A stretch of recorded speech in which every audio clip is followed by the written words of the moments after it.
Hey, what's up, everybody? This is Dante Fortson here with part 2 of the United States of Egypt. Now, last time we covered a lot of the similarities between the U.S. and Egypt. We covered some historical statements that were made. Let me move my mic. Hopefully it's not too loud when I move it. Some historical statements that were made. And also, we gave some medicine out of the big white bottle. And today, Dr. Dante is back with some more medicine from 2 more big white bottles today. Now, before we get into today's study, make sure you guys hit the thumbs up button if you haven't done so already. Make sure you guys click the subscribe button. And if you have not turned on all notifications, please do so. Also, turn on your YouTube notifications so that way you don't miss any future videos. And last but certainly not least, please share this video.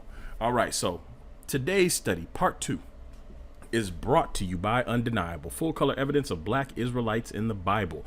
If you're tired of people, running with the narrative that we don't know what we're talking about, we're taking it out of context and, everything else they say, then just show them the pictures. Let the pictures speak for themselves. Undeniable full color evidence of black Israelites in the Bible is available on Amazon.com and Barnes and Noble. Okay, so today I got a lot of medicine. In fact, some of y'all not gonna like this medicine. We got 1, 2, 3, 4 doses of medicine today. 4 doses. 4 big old good doses of this medicine. Some of y'all not gonna like it. I'm talking to Israelites and people that still consider themselves part of the Christian church, but not Israelites. A lot of people gonna get some medicine today. All right, so this chart right here, I put it out a while back. And it was recently featured on Berean TV about 8 days ago. I haven't went back and touched the video just yet, but we're going to look at some stuff today. And of course, instead of presenting it in context, they presented it completely out of context. And I find it interesting that one of Berean's guests, y'all going to hear him today. I'm going to actually let y'all hear a little bit of what he had to say. They clearly have no idea or didn't listen to how to use the chart. Everybody else with a brain listened to how the chart is supposed to be used, and yet this ignorant guest on Berean TV made the claim that this chart does not prove that Israel is black people. It wasn't supposed to prove that ever. But we're going to come back to that. We're going to talk about Egypt. We're going to talk about what it has in common with the U.S., and today we're going to be coming from scripture to do so. And then on part 3 of this, I told you guys it might become a 2 or 3 part series, but on part 3 of this, what we're going to do is we're going to go ahead and get back into the historical stuff. But right now, we're going to focus on the scripture. Now you can grab this chart. The link will be in the description. This is version 3.0. Version 4.0 is coming soon. You can see the screenshots here. Now, the proper way to use this chart, since, Berean misrepresented and his guests misrepresented what the chart was for, because they listen and they're quick to pass judgment on Israelites and when they claim they're giving, treating everybody fairly. And in reality, that's not what they do. So the chart is meant to take a subject in the Bible and show you all the Bible verses in which that subject appears. Nothing more. It doesn't teach anything. There's no doctrine attached to it. All you do is you go over, and I'll show you guys the chart in a second. Matter of fact, let me move the chart over here. I'm going to show you guys the chart now. So 400-year servitude. This right here just references where we see the 400-year servitude pop up in the Bible. And we're going to go over that today because that's one of the similarities America has with ancient Egypt. All right, so now as we move into this, make sure you guys grab you a pair of Royal Judahs if you have not grabbed them already. Put your email address in the pop-up box and get the discount code for the Royal Judahs sent directly to your email. So the link for the Royal Judahs will be in the description. All right, now, real quick, I have another one for you guys. Alexandria, Virginia. That's another city associated with Egypt that is located here in the United States. Remember, we learned the word Egyptomania last time around. These people are obsessed with Egypt, Egyptomania. So I'm not going to put a link to this in the description. You guys can just Google Alexandria, Virginia, and learn all about it. And here's a map of Alexandria, Egypt, and where it is located. So we have Alexandria, Virginia, and Alexandria, Egypt. Let me close that down. All right, so we're going to start here in Genesis. We're going to talk about similarities between Egypt and the United States. Now, here's something interesting. As much as they like to say we're taking Genesis 15 verses 13 through 15 out of context. Well, we'll say 13 and 14 out of context. As much as they love to say that we're taking that out of context, America has something in common with Genesis 15, 13 through 14, which is why it's causing so many problems. The church can't explain it away. All they can say is, well, that doesn't mean that. They can't explain why that similarity exists in a situation where you have slavery, the enslavement of people who come from an area where they were speaking Hebrew, where they were called Israelites, from the land of Judah. Shout out to Taza, where he shared something today that I think was on point, and I hope he does a study on it, because I'm definitely going to have him on to present it. But people taken from the land of Judah, speaking Hebrew, Maghrebian Arab, and local patois.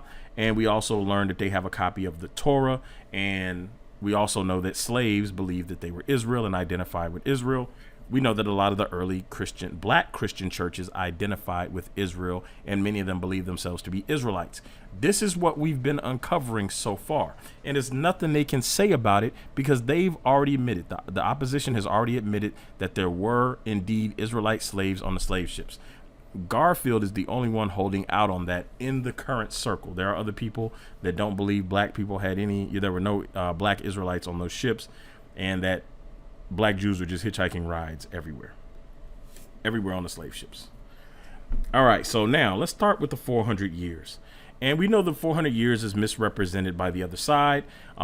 Here's the lie that the other side teaches. You'll hear this lie on Berean TV. And this lie, for whatever reason, Berean refuses to correct it when the lie comes out, because I guess he doesn't want to embarrass certain people. They will say that we were all teaching that we're supposed to be out of here after 400 years, which is a lie. That is an outright blatant lie. And Jay, the producer, tells that outright blatant lie in the video I'm going to show you guys from Berean TV. Fair use in advance. Fair use. And you guys can go back and watch this whole video for yourself if you want to, but I'm going to show you some clips. But Jay, the producer, lies about the 400 years. At no point, me personally, and a lot of others, at no point did we ever say that we would be out of here after 400 years. Some people did. We did not. And I'm going to speak for myself. I did not. I've always taught there's a 400-year bondage and oppression, not just bondage, not just slavery, but 400 years of slavery and oppression, Jay the producer. So y'all tag Jay the producer and tell him to listen real close so that he doesn't lie, because, you know, he's that holier than thou type. He don't play sports. He don't do no competition, none of that stuff. So, Jay the producer, I just want to help you not lie anymore. 400 years, then judgment, then an exodus with great substance or wealth. 400 years, then judgment, then an exodus. And if you're trying to push the narrative that the judgment should have been over by now, then you have to explain why many Christians teach a 7-year judgment period, dispensationalists. You have to explain that away. Why do they teach a 7-year judgment, but when it comes to Israel, the judgment is supposed to happen instantly? So I just want to help Jay the producer tell the truth, shame the devil. So let's get it in. Genesis 15:13. And he said unto Abram, know of a surety that thy seed shall be a stranger in a land that is not theirs, and shall serve them, and they shall afflict them 400 years. So servitude and affliction, oppression, 400 years. And also not 430, not 215 in Canaan, not 215 in Egypt, 400 years in a nation where they are a stranger. If you guys go back and watch this whole series beyond Deuteronomy 28, this is part 10. Watch the whole series and see what we talked about. And we're gonna recap on a little bit. And also that nation whom they shall serve will I judge. This is why we say 400 years and then judgment. A lot of the times people like Jay the producer leave that judgment part out so they can push a narrative and say, oh, well, you guys were making false prophecies. No, nobody was prophesying anything. We're saying, based on looking at the scripture, this is the conclusion we come to. It's not a prophecy. Nobody around here, well, I can't say nobody. I personally was not calling myself a prophet, telling people this is a prophecy. God told me this, none of that. That's the narrative that many people, including Jay the producer, have tried to run with. And it's an outright lie. And afterward, they shall come out with great substance. So now, the Bible is clear. They come out afterward with great substance. After what? Well, right before that, he says he will judge them. So he judges them, and then Israel comes out with great substance. So there's a clear order of events. I'll read this one more time, straight through. And he said unto Abram, know of a surety that thy seed shall be a stranger in a land that is not theirs, and shall serve them, and they shall afflict them 400 years. And also that nation whom they shall serve will I judge, and afterward shall they come out with great substance. It's a plain, straightforward reading of scripture. Now, why is it important to understand this? I'm gonna jump over, and we're gonna pour out some medicine right now. We're gonna get to this good medicine right away. Now, this was brought up in the video with Jay the producer, and I'm gonna rewind it a little bit because I actually have it a little bit forward. But I'm gonna show some of what Jay the producer had to say about this. Now, the brother got on asking about this 400-year number, and so the other brother shared this and said, why don't you go ask them, Congress, how they came up with this 400-year number? Because see, they say that we're making up this 400 years, and yet we see here congress.gov, 115th Congress, bill number 1242, HR 1242, 400 Years of African American History Commission Act. And you'll hear the other ignorant brother on Berean's channel say, well, it doesn't say what you think it says. He didn't never say it said anything about anything. He just said, you asked them where they came up with this number. But the fact is, they have a 400-year period. And we just read about a 400-year period in the Bible. So they want us to believe this is coincidence. But let's read what the bill actually says. We'll start right here. It says the bill has not been amended since it was passed by the House May 1st, 2017. So now, 400 Years of African American History Commission Act. This bill establishes the 400 Years of African American History Commission to develop and carry out activities through the United States to commemorate the 400th year of the arrival of Africans in the English colonies at Point Comfort, Virginia in 1619. Now, you guys, when I play the video, you will hear Jay the producer talk about, well, it doesn't say anything about slavery. Well, either Jay the producer is ignorant to American history involving people who got here at 1619 up until now, or Jay the producer is a lying, deceiving devil. And we'll just say it like that. Because from 1619 to now, black people have not been treated equally. It has been slavery and oppression. And I've listened to the ignorant arguments that have taken place on Berean TV, where people come in and talk about what they own, their cars, their houses, and how much money they make, and talk about that as if that has anything to do with oppression, and it does not. In fact, let's read the definition of oppression so we're clear. So we're gonna read the definition of oppression, and we're gonna come right back to this HR 100 or was HR 1242. All right, so the definition of oppression: prolonged, cruel, or unjust treatment or control. The state of being subject to unjust treatment or control. Mental pressure or distress. Oppression. So now, does it say anything about how many jobs or how much money you make or how many cars you own or how big your house is or any of that other stuff? No, it does not.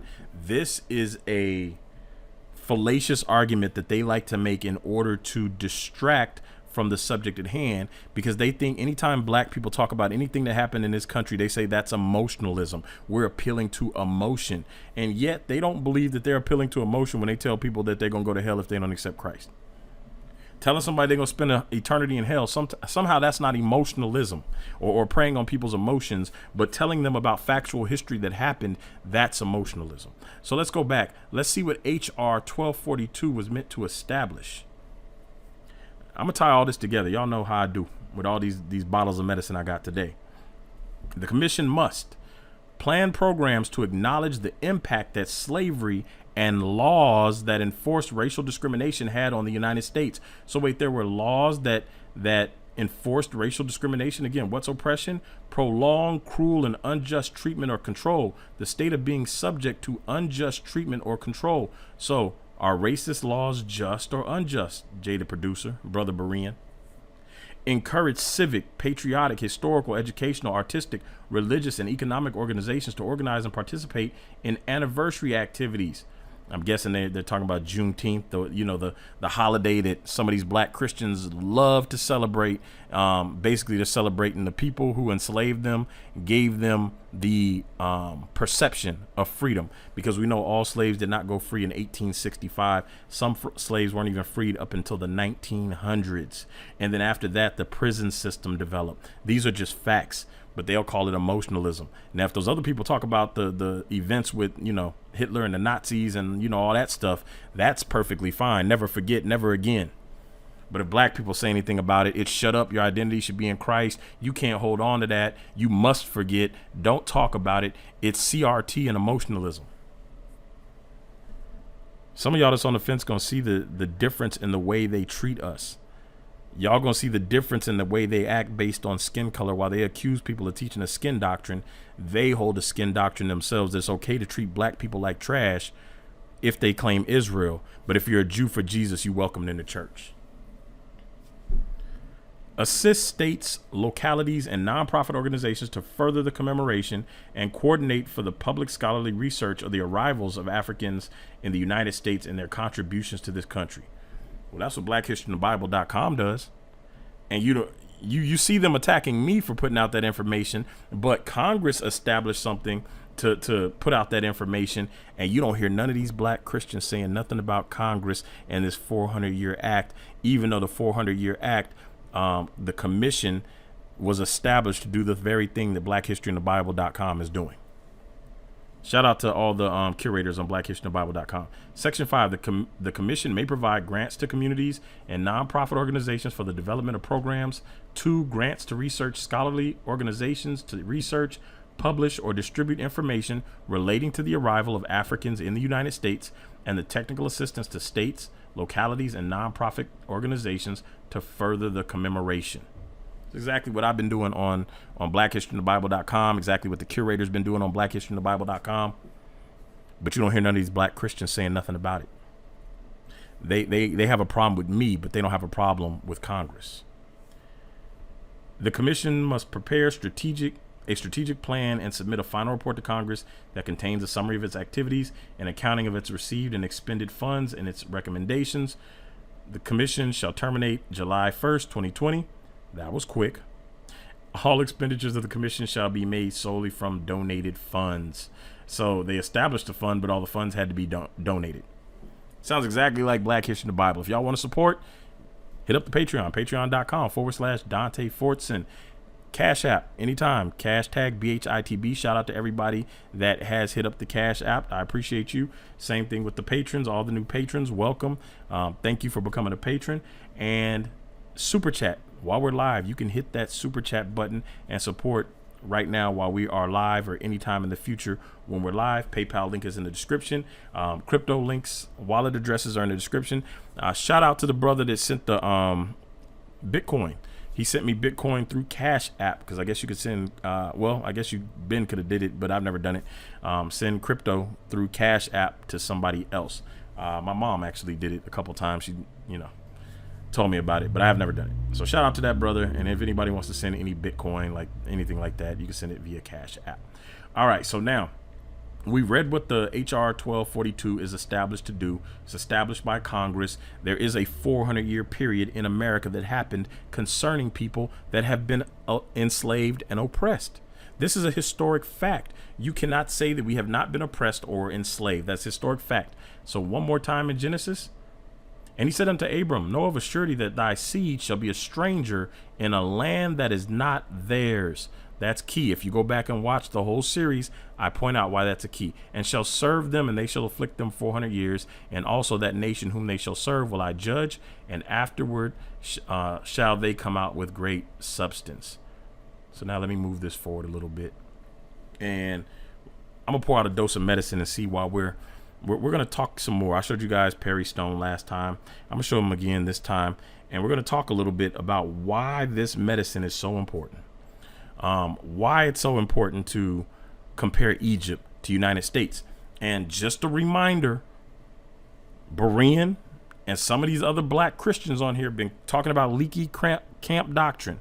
Leaky camp doctrine. Alton Johnson specifically says that the way we teach Deuteronomy and the way we teach the Old Testament, that's from the camps, and they want to blame One West. But I'm about to pour out a bottle pour out some medicine from the big white bottle. So the next time Alton or anybody on Berean's channel says that, you'll know that they're a lying, deceiving devil.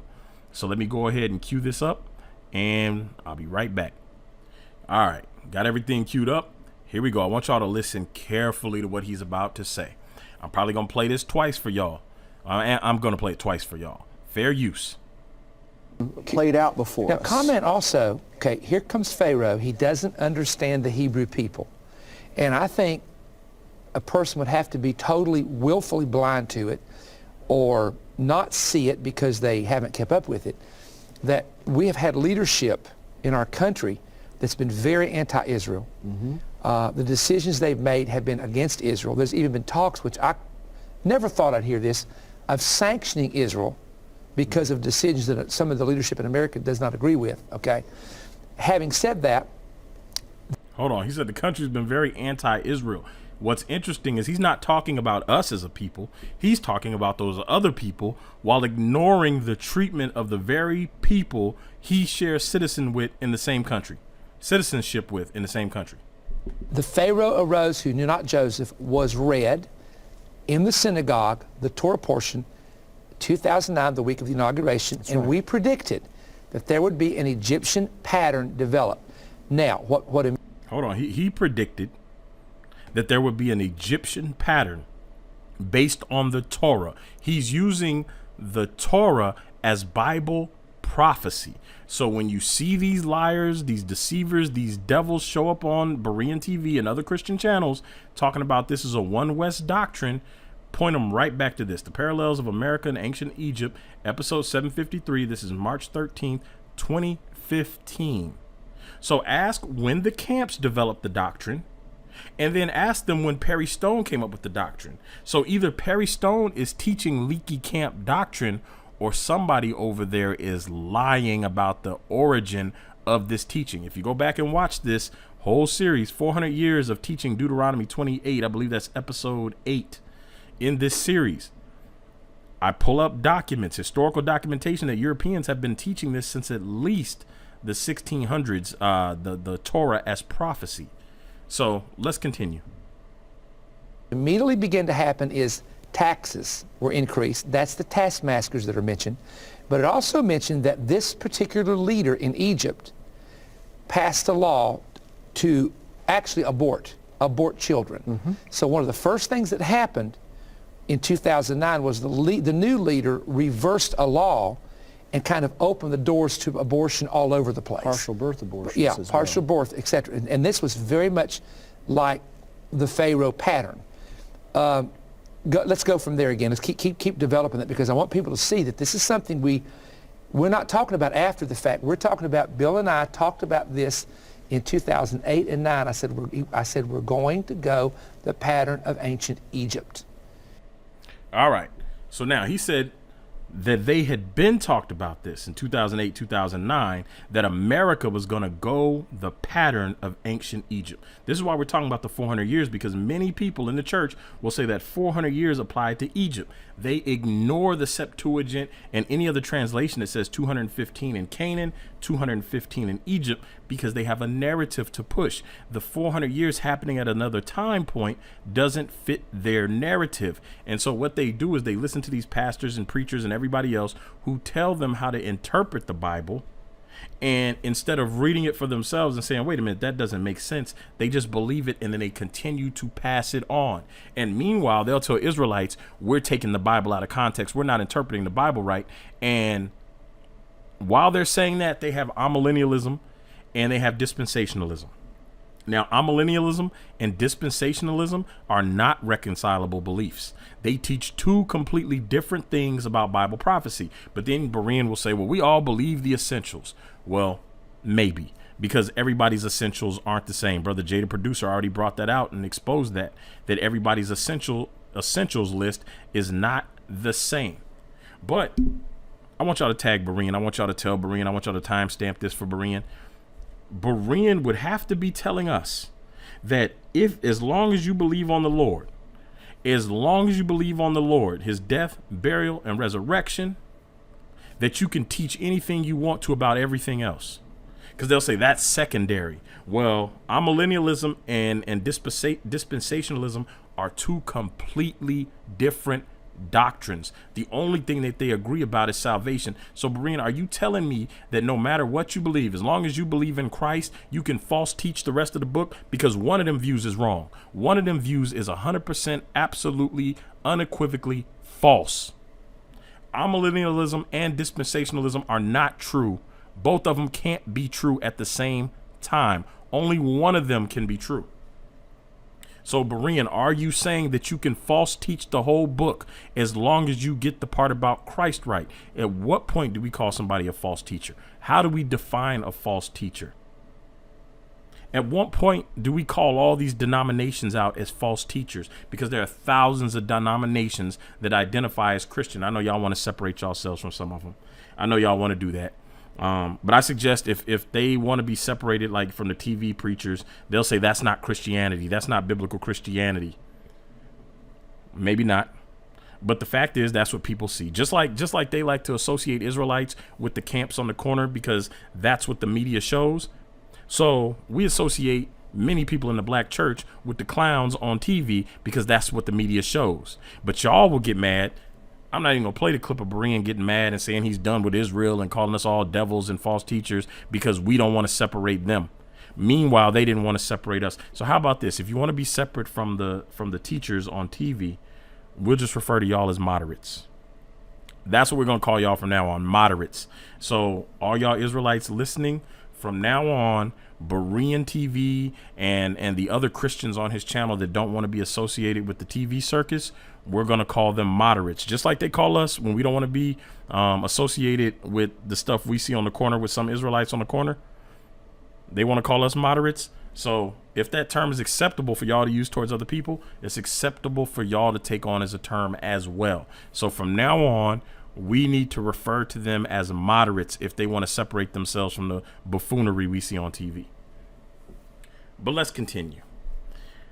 I'm going to play this one more time for you guys. Actually abort children. Mm-hmm. So one of the first things that happened in 2009 was the new leader reversed a law and kind of opened the doors to abortion all over the place. Partial birth abortions. Yeah, partial birth, etc. And this was very much like the Pharaoh pattern. Let's go from there again. Let's keep developing that, because I want people to see that this is something we're not talking about after the fact. We're talking about, Bill and I talked about this in 2008 and 9. I said we're going to go the pattern of ancient Egypt. All right. He mentioned abortions. We're going to talk about that. We're going to talk about the death of the firstborn in Egypt. We're going to talk about all these patterns. Perry Stone, even though some of them will say, well, he's a heretic. Well, Perry Stone identified as Christian. If y'all, he's a TV preacher. If y'all don't want to be associated with it, like I said, we will gladly call y'all moderates just like y'all call us. So Perry Stone talks about abortion. They're using the Old Testament as a blueprint for what's happening in modern times. That's important because when we do it, they say we're taking the Bible out of context.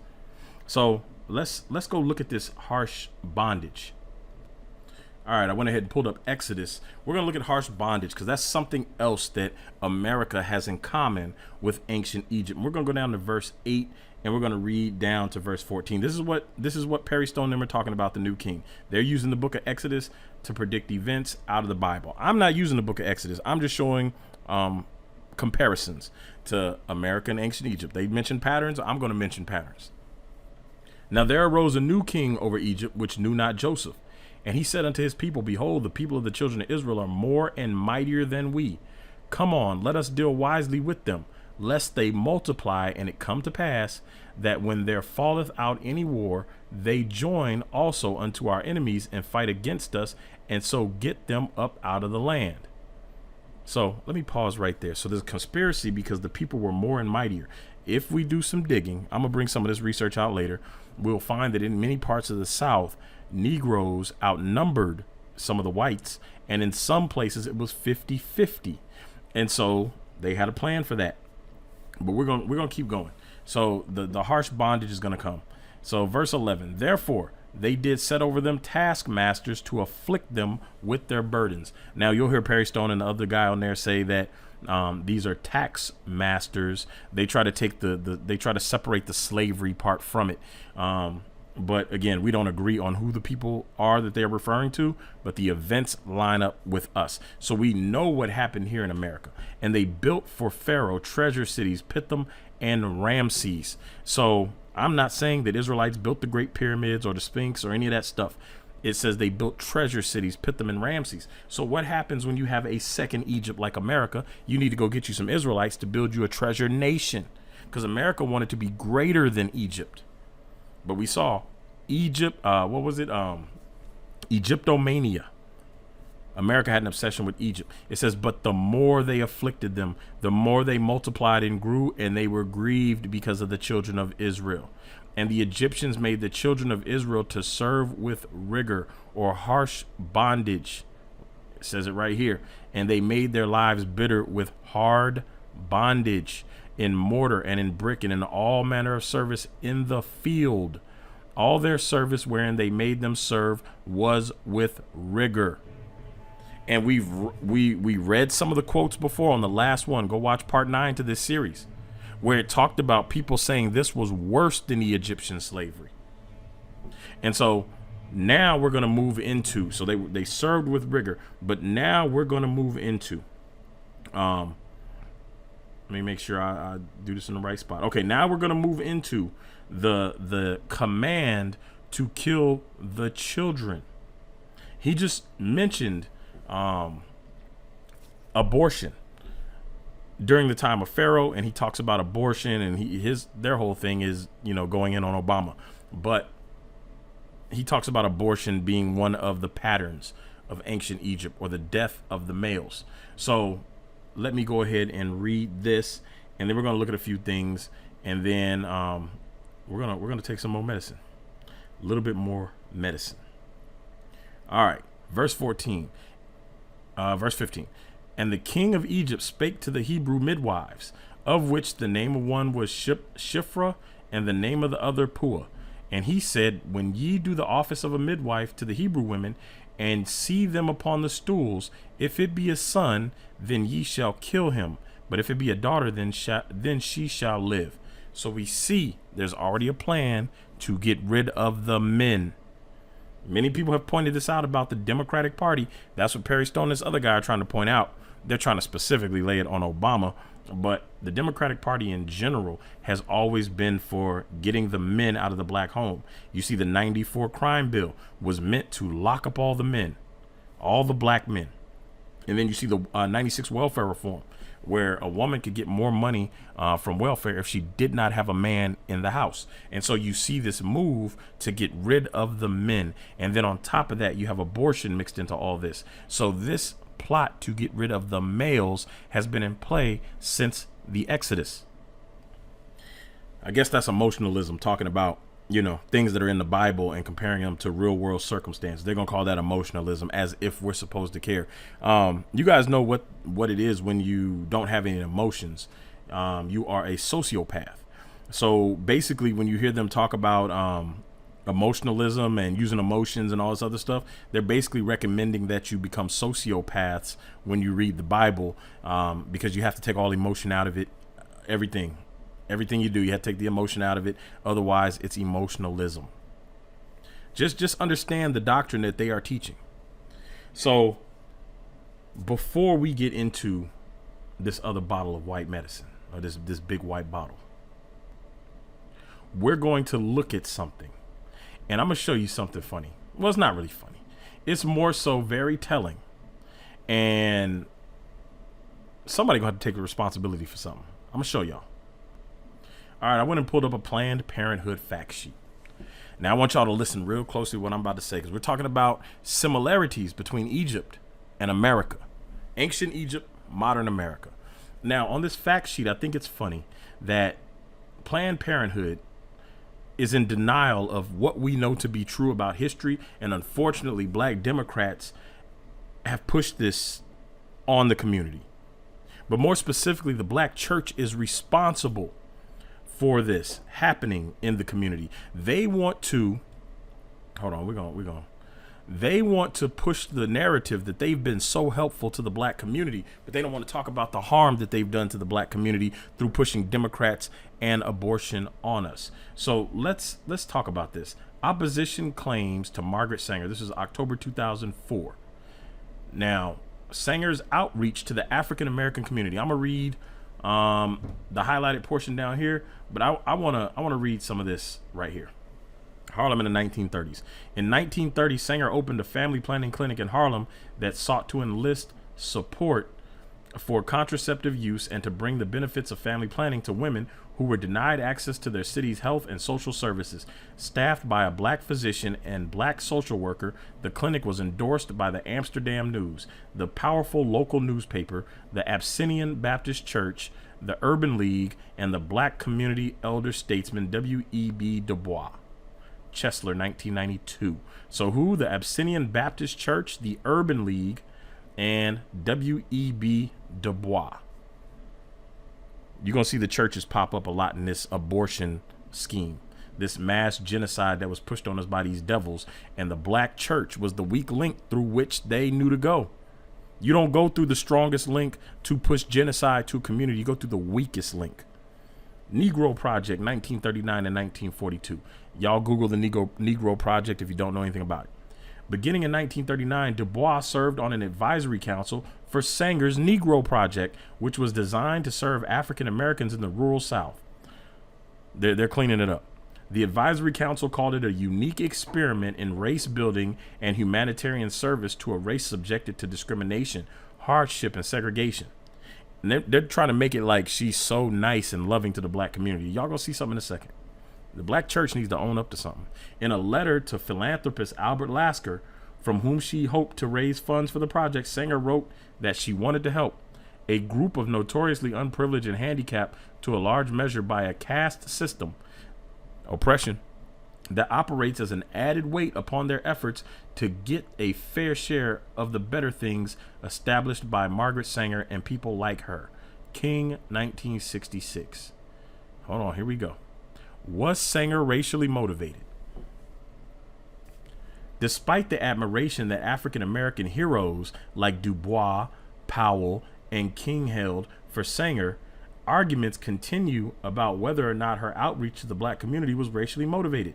The patriarchal racism of the social policy of the time and well-intentioned paternalism of philanthropists to lift up African Americans may have influenced Sanger, but there is no evidence that Sanger or the Federation intended to coerce black women into using birth control. Pay attention to what I said. There is no evidence that Sanger or the Federation intended to coerce black women into using birth control. The fundamental belief underscored at every meeting, mentioned in much of the behind-the-scenes correspondence, and evident in all the printed material put out by the Division of Negro Service, I don't even know what that, by the Division of Negro Service, was that uncontrolled fertility, listen to this, uncontrolled fertility presented the greatest burden to the poor, and Southern blacks were among the poorest Americans. So you need to control your reproduction. The people are mightier than we. What did it say there? Let me go back up. And he said unto his people, behold, the people of the children of Israel are more and mightier than we. Come on, let us deal with them wisely, lest they multiply, and it come to pass that when there falleth out any war, they join also unto our enemies and fight against us, and so get them up out of the land. So they wanted to stop the growth of Israel. And we saw that they put them under harsh bondage and began to or ordered the murder of the male children. Y'all go do some research on what happened to the Black Panthers and Lyndon B. Johnson and how much money they spent to stop the rise of a black messiah. So anyway, they want to help these poor black people stop reproducing. In fact, the Negro Project did not differ very much from the earlier birth control campaigns in the rural South. So why was it called the Negro Project then? Why not just call it Planned Parenthood like you do now? It would have been more racist in Sanger's mind to ignore African Americans in the South than to fail at trying to raise the health and economic standards of their communities. Birth control or race control, 2001. So now, this is again, Planned Parenthood. There'll be a link to this. Planned Parenthood's fact sheet in an attempt to, cover up, to sugarcoat. So now, Time Magazine. What Margaret Sanger really said about eugenics and race. This Margaret Sanger. Let me go down. I think I highlighted something. Maybe I didn't highlight. All right, so I did want to read a small piece on this. Actually, down here it says historians and scholars who've examined Sanger's correspondence, as Salon reported in 2011, challenged those who call the activists racist. Much of the controversy stems from a 1939 letter in which Sanger outlined her plan to reach out to black leaders, specifically ministers, to help dispel community suspicions about the family planning clinics she was opening in the South. So she wanted to reach out to the ministers or pastors or people in the black church so that they could get the black community to accept legal genocide, aka abortion. Why? Because she saw them as the weakest link. You don't go through the strongest link in the black community. Notice she didn't push this to the Muslims. She didn't push this to the Nation of Islam. She ain't go. The plan wasn't to push it to any Muslims, any black Muslims, anybody like that. I don't even know if the Nation of Islam was around back then. I'm pretty sure it was. However, she didn't push it to none of them. She went to the black church. We do not want word. This is a quote. We do not want word to go out that we want to exterminate the Negro population. And the minister is the man who can straighten out that idea if it ever occurs to any of their more rebellious members. So she already thought that the thought might occur. The Negroes, rebellious Negroes, the ones against her, the ones that are against their narrative, those are the rebellious Negroes. So they needed somebody in place, the gatekeepers, to control the rebellious Negroes that might dare speak out against abortion as a plan to wipe out the black race. So they were already engaged in counterintelligence from the beginning, and they thought that the ministers in the black church were the people to go to get their agenda pushed. She wrote, it was, as the Washington Post called it, an artfully written sentence, but one that in context describes the sort of preposterous allegations she feared. Not her actual mission. The irony is that it has been used to propagate those very allegations. Cruz's letter to the director of the National Portrait Gallery, for example, quotes only the first half of the sentence. So now, they're saying that people are taking it out of context. She wasn't really racist. It's no big deal. They only used half of the sentence, and you'll hear a lot of black Democrats try to defend this. But let's keep going. Hold on. I'm not done yet. Let me move this out my way. Link will be in the description. Make sure y'all hit that thumbs up. Make sure y'all share this video. This is from USA Today. So wait, this was that first one was 2004. That came from Planned Parenthood. This is from 2016. We know what was going on again. That's an election. It was election year, if I recall correctly. Remove statues of Margaret Sanger, Planned Parenthood founder tied to eugenics and racism. How a woman who advocated for the selective breeding of her fellow citizens came to be memorialized with those who built a country is hard to understand. Right. Selective breeding of her fellow citizens. Let me see. Did I highlight anything here? All right. I know where I wanted to stop at. So let me come up here. Let's right here. For those identifying historical figures with racist roots who should be removed from public view because of their evil histories, Planned Parenthood's founder, Margaret Sanger, must join that list.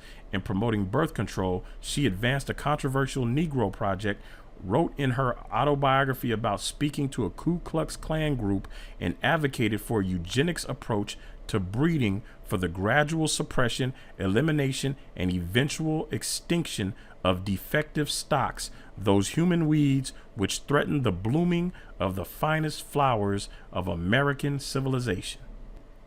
Just remember, they got a plan for you. They got a plan for you. Those Democrats out there are supporting this. The Republicans aren't supporting Planned Parenthood. I'm not telling you to vote Democrat or Republican. I keep telling y'all know what you're voting for. In 1939, a letter to Dr. C.J. Gamble, Sanger urged him to get over his reluctance to hire a full-time Negro physician. Listen why. As the colored Negroes can get closer to their own members and more or less lay their cards on the table, which means their ignorance, superstitions, and doubt. Like the abortion lobby today, Sanger urged Dr. Gamble to enlist the help of spiritual leaders to justify their deadly work, writing, "We do not want word to go out that we want to exterminate the Negro population, and the minister is the man who can straighten out the idea if it ever occurs to any of their more rebellious members." We just read that. And that spirit of racism continues today, as more than 300 former and current employees of Planned Parenthood said recently in an open letter noting a toxic environment. Planned Parenthood was founded by a racist white woman. That is part of history that cannot be changed. They observed, writing that the pattern of systematic racism, pay inequity and lack of upward mobility for black staff continues. When was this written? This was written July 23rd, 2020. Oh, we're getting closer. We're getting closer to something. So now, I think it's time that the black church wants to take credit for how much good they've done and what they've built, and they've done more for the black community. Y'all hear Berean say it, but when are they ever going to take responsibility and repent for being used by these devils to push mass genocide into the black community through the Democrat Party and through Planned Parenthood? When are those devils ever going to admit to that? They won't. But let's continue, because I want y'all to see something from 2021, just last year. I'm the head of Planned Parenthood. We're done making excuses for our founder. I don't want to hear a word from you black Democrats next time this gets brought up, because the head of Planned Parenthood is done making excuses for the founder. We must reckon with Margaret Sanger's association with white supremacist groups and eugenics. April 17th, 2021. I don't want to hear another word from black Democrats on my channel about nothing to do with supporting Democrats. I don't care how evil you say Republicans are. It does not excuse Democrats. Pointing out Republican evil does not excuse the evil of the Democrats. We need to talk about Margaret Sanger. For the 11 years that I've been involved with Planned Parenthood, founded by Sanger, her legacy on race has been debated. Sanger, a nurse, opened the nation's first birth control clinic in Brownsville, Brooklyn in 1916, and dedicated her life to promoting birth control to improve women's lives. But was she or was she not racist? It's a question that we've tried to avoid, but we no longer can. We must reckon with it. Up until now, Planned Parenthood has failed to own the impact of our founders' actions. That's why I read y'all that letter first from 2004. We have defended Sanger as a protector of bodily autonomy and self-determination, while excusing her association with white supremacist groups and eugenics as an unfortunate product of her time. Until recently, we have hidden behind the assertion that her beliefs were the norm for people of her class and era, always being sure to name her work alongside that of W.E.B. Du Bois and other black freedom fighters, but the facts are complicated. So that was intentional. And you guys saw me read that about W.E.B. Du Bois every single time I read something about Sanger. And they just admitted that that was their agenda, always being sure to name her work alongside that of W.E.B. Du Bois and other black freedom fighters. Sanger spoke to a women's auxiliary of the Ku Klux Klan at a rally in New Jersey to generate support for birth control. And even though she eventually distanced herself from the eugenics movement because of its hard turn to explicit racism, she endorsed the Supreme Court's 1927 decision in Buck versus Bell, which allowed states to sterilize people deemed unfit without their consent and sometimes without their knowledge, a ruling that led to the sterilization of tens of thousands of people in the 20th century. The first human trials of the birth control pill, a project that was Sanger's passion later in life, were conducted with her backing in Puerto Rico, where as many as 1,500 women were not told that the drug was experimental or that they might experience dangerous side effects. You guys can go to the New York Times and finish reading this. But the fact is, this was 2021. Read that title one more time. I'm the head of Planned Parenthood. We're done making excuses for our founder. All right, so if the head of Planned Parenthood is done making excuses for the founder, you black Democrats out there should be done making excuses for the founder as well. Don't make no more excuses for Planned Parenthood because, again, they're done making excuses for their own founder. So don't go harder for people than they go harder for themselves. So yeah, now we're gonna take a little bit more of this medicine. You know what? Not yet. Before we get to some more of this medicine, we're gonna come back to the Bible. So we talked about the harsh bondage. We talked about the assault on the children. We're going to, let's see, where are we gonna go? So now let's just talk about the order of events real quick, because since we're going. So the 400 years of captivity. During that 400 years, there's gonna be a harsh bondage. There's assault on the males. But where does this take place? So now we're gonna get back over to this chart. The chart that they intentionally used wrong on Berean TV because they didn't bother to actually, listen to how the chart was supposed to be used. They just grabbed it, looked at it, and started making all kind of ridiculous assumptions. In fact, hold on, let me cue up the video because I want to play it before we go here. I want you guys to hear it. All right, here we go. We're going to start from here. Fair use. Microphone. Go ahead. Yeah, I don't. Okay, I thought you were. All right, good. I'm gonna mute myself. I'm eating my right. I made me some food. Yeah, go ahead. So I don't know how any of what Dante was, the prophecies and things that he was pointing out, proves that we the black people. I mean, I don't, get the connection. But hold on, this is the ignorant brother I keep telling y'all about, the one that said he hasn't done no research, but he don't believe it. Now, as y'all know, anybody with a brain that actually listened to why I put out the chart, they know that the chart is not to prove that Israel is black. The chart is to show which prophecies are mentioned and where they are mentioned in the Bible. Scattered and removed into all nations and kingdoms on earth. This is where you can find it in scripture. To that ignorant brother who doesn't do research but makes up his mind, we read about that, what Proverbs calls that. It's a folly and a shame unto him. Berean, you need to educate that brother on what it means to act foolish and answer a matter before hearing it. So this is what the chart is for. It's not to prove that black people are Israel. It's to show Israel, slavery, end times, and the second coming. Every verse in the Bible where you will find references to these prophecies that we talk about.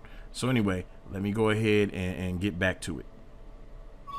Some of the prophecies have been fulfilled. Some of them haven't. I mean, we can dig into it if we really want to, but I don't see how that proves. But last night I caught some of the broadcasts and folk were on here back to spiritualizing Egypt again, and it no longer it's no longer a physical land where Deuteronomy 28 going back to Egypt. America is a spiritual Egypt because America has a lot of symbolisms of Egypt, like no other nation has symbolism of Egypt, just America. And now hold on, he's mentioning Deuteronomy 28 because they have an agenda to try to pin it to the camps. But as I've showed you guys, there are European Christians that are using Torah to try to apply it to now, as if prophecies are contained in the Torah that will shed light on today's happenings. Here's my question. So we talk about the bondage. We talk about the 400 years of bondage, people bringing up prison and all that. Okay, whatever. So let's go. The Emancipation Proclamation, I think it's You're talking about the Emancipation Proclamation. 1865, whatever year that was put into place. Up to even 30, 40 years after that. You mean to tell me that Negroes, if they wanted to, could not have mass exited the United States after slavery was in it? No. They could not have mass exited the United States after slavery was ended because they had nothing. They had no money, no means, no nothing. And so many of them were homeless. And J-Mac, I guess this is what the brother's name is, this ignorant dude clearly doesn't know much about anything. And why Berean has this ignorant dude on the panel, I have no clue. But no, they couldn't leave. We read the quote from Abraham Lincoln in the last part 8, the United States of Egypt, where Abraham Lincoln was pushing for the slave owners to send them back to Liberia, but he knew they wouldn't do it, where they could sell them for $1,500 or more and make a profit off of them. So no, they didn't have means to go on their own. If they did, Abraham Lincoln never would have suggested that slave owners send them back. But let's keep going. Went to wherever they wanted to go, Canada, South America, back Europe, Africa. Now, also remember that slavery was officially abolished in 1865. It did not stop in 1865. They act like slavery just ended. We know some people weren't free from slavery until the 1900s. And also we know that the 13th Amendment allowed you to put people back into slavery as a punishment for a crime. Y'all Google vagrancy laws if you have no idea what they are. In fact, let me pause this right here and I'm gonna Google them for you and read it. All right, I pulled up the vagrancy laws for you guys. Historically, vagrancy laws made it a crime for a person to wander from place to place without visible means of support. Basically, these laws criminalize being homeless and jobless. Historically, vagrancy laws made it a crime for a person to wander from place to place without visible means of support. Now, if we get into the history of the vagrancy laws, we'll know they popped up after slavery. We could go through this. I don't want to get distracted with vagrancy laws, but no, they couldn't just go wherever they wanted to. Laws were made to put them back into slavery because the 13th Amendment, matter of fact, let me pull up the 13th Amendment. All right, here we go. 13th Amendment. I just Googled that. Constitution of the United States of America, 1789. Neither slavery, this is section 1, neither slavery nor involuntary servitude. Oh, wait, let me read section 1 first. Neither slavery nor involuntary servitude, except as punishment for a crime, whereof the party shall have been duly convicted, shall exist within the United States or any place to their subject to their jurisdiction. So if you have been convicted for a crime, slavery can be the punishment, which is why we talk about the criminal justice system, which is why they put you in shackles and handcuffs and have you working for little to no pay. Section 2, Congress shall have power to enforce this article by appropriate legislation. So Congress has the power to enforce involuntary servitude or slavery as means for a punishment for a crime, and yet some of these dudes are acting blind like we've been treated fairly in America all this time.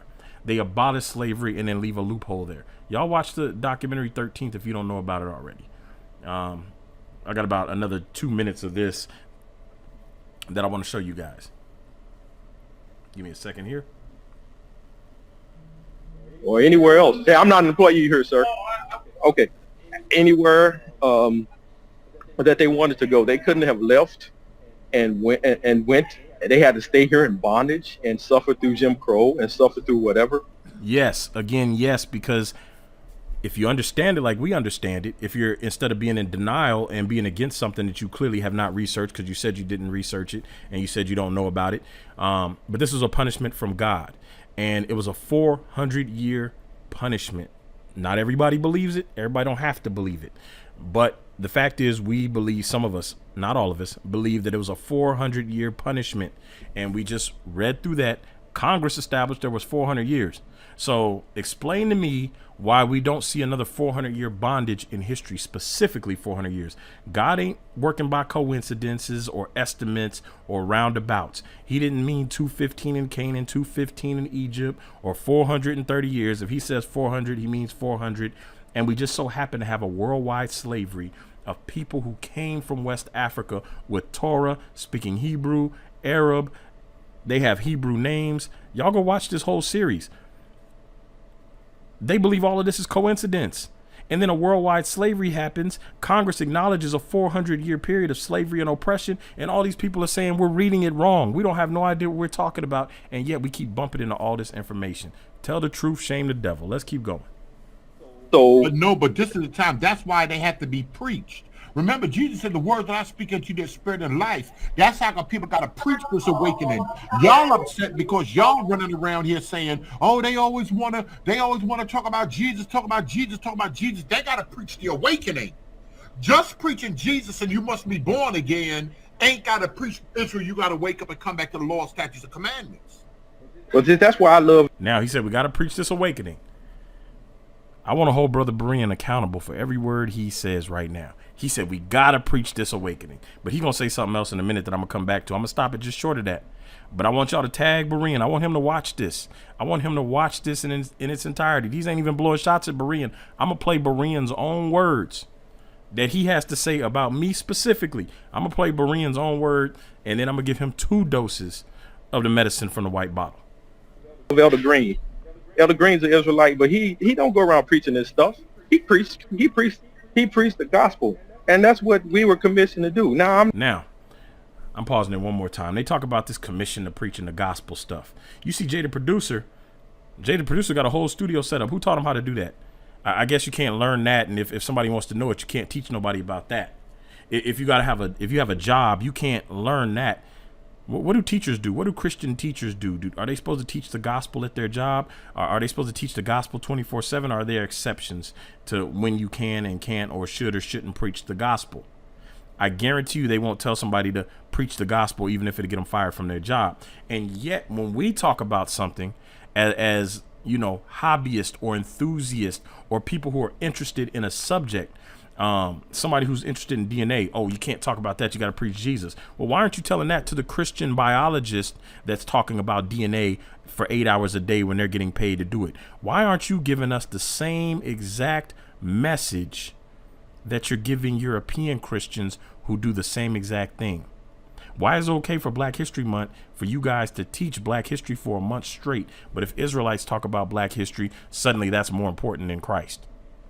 See, they're painting a narrative. They want to tell people what's more important to them. These people are liars and devils, and I'm calling it for what it is. I'm not sugarcoating none of this today. I'm not saying that there's anything wrong with anyone studying history. I totally understand that, and I get that, lineage, history, and that's cool. But to make a doctrine out of it?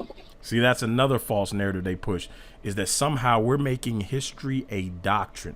See, they want to lie to people and tell them this is a doctrine. No, we're talking about history just like many of y'all do during Black History Month. And if that's the case, whenever y'all talk about history, it's also a doctrine. You can't say one group is making it a doctrine, but everybody else is just history when they talk about it. They want to push this false narrative on Black people specifically. Go watch my video, Preachers of a Different Gospel. This defines what they're doing. I'm not making a doctrine. If I find out that I'm a Mandingo, I'm not going to make a doctrine out of it. I would love to be able to make a movie like Alex Haley did, but I can't. I don't have those kind of resources. I mean, I don't get that. So he just said he would love, he said he wouldn't make it a doctrine, but he would love to make a movie about it. He just don't have the resources to do it. I just want y'all to hear stuff like that. Well, when I talk about commandments, I'm not talking about keeping the tefillin and all that kind of stuff. I'm still trying to find out how everybody a House resolution bill that gives you the 400 years, and nobody's going to ask the United States Congress how they came up with their numbers. All right, shout out to Brother Sean Harris. He was the one that brought up that 400 years, which prompted me to pull up that document. I've mentioned it before, but that was the document right here is the document that he sent them over. Now watch what Brother Jay, the producer, says, completely missing the point, and then J Mac is going to throw something in there this Brother Sean Harris did not say. Shout out to Sean.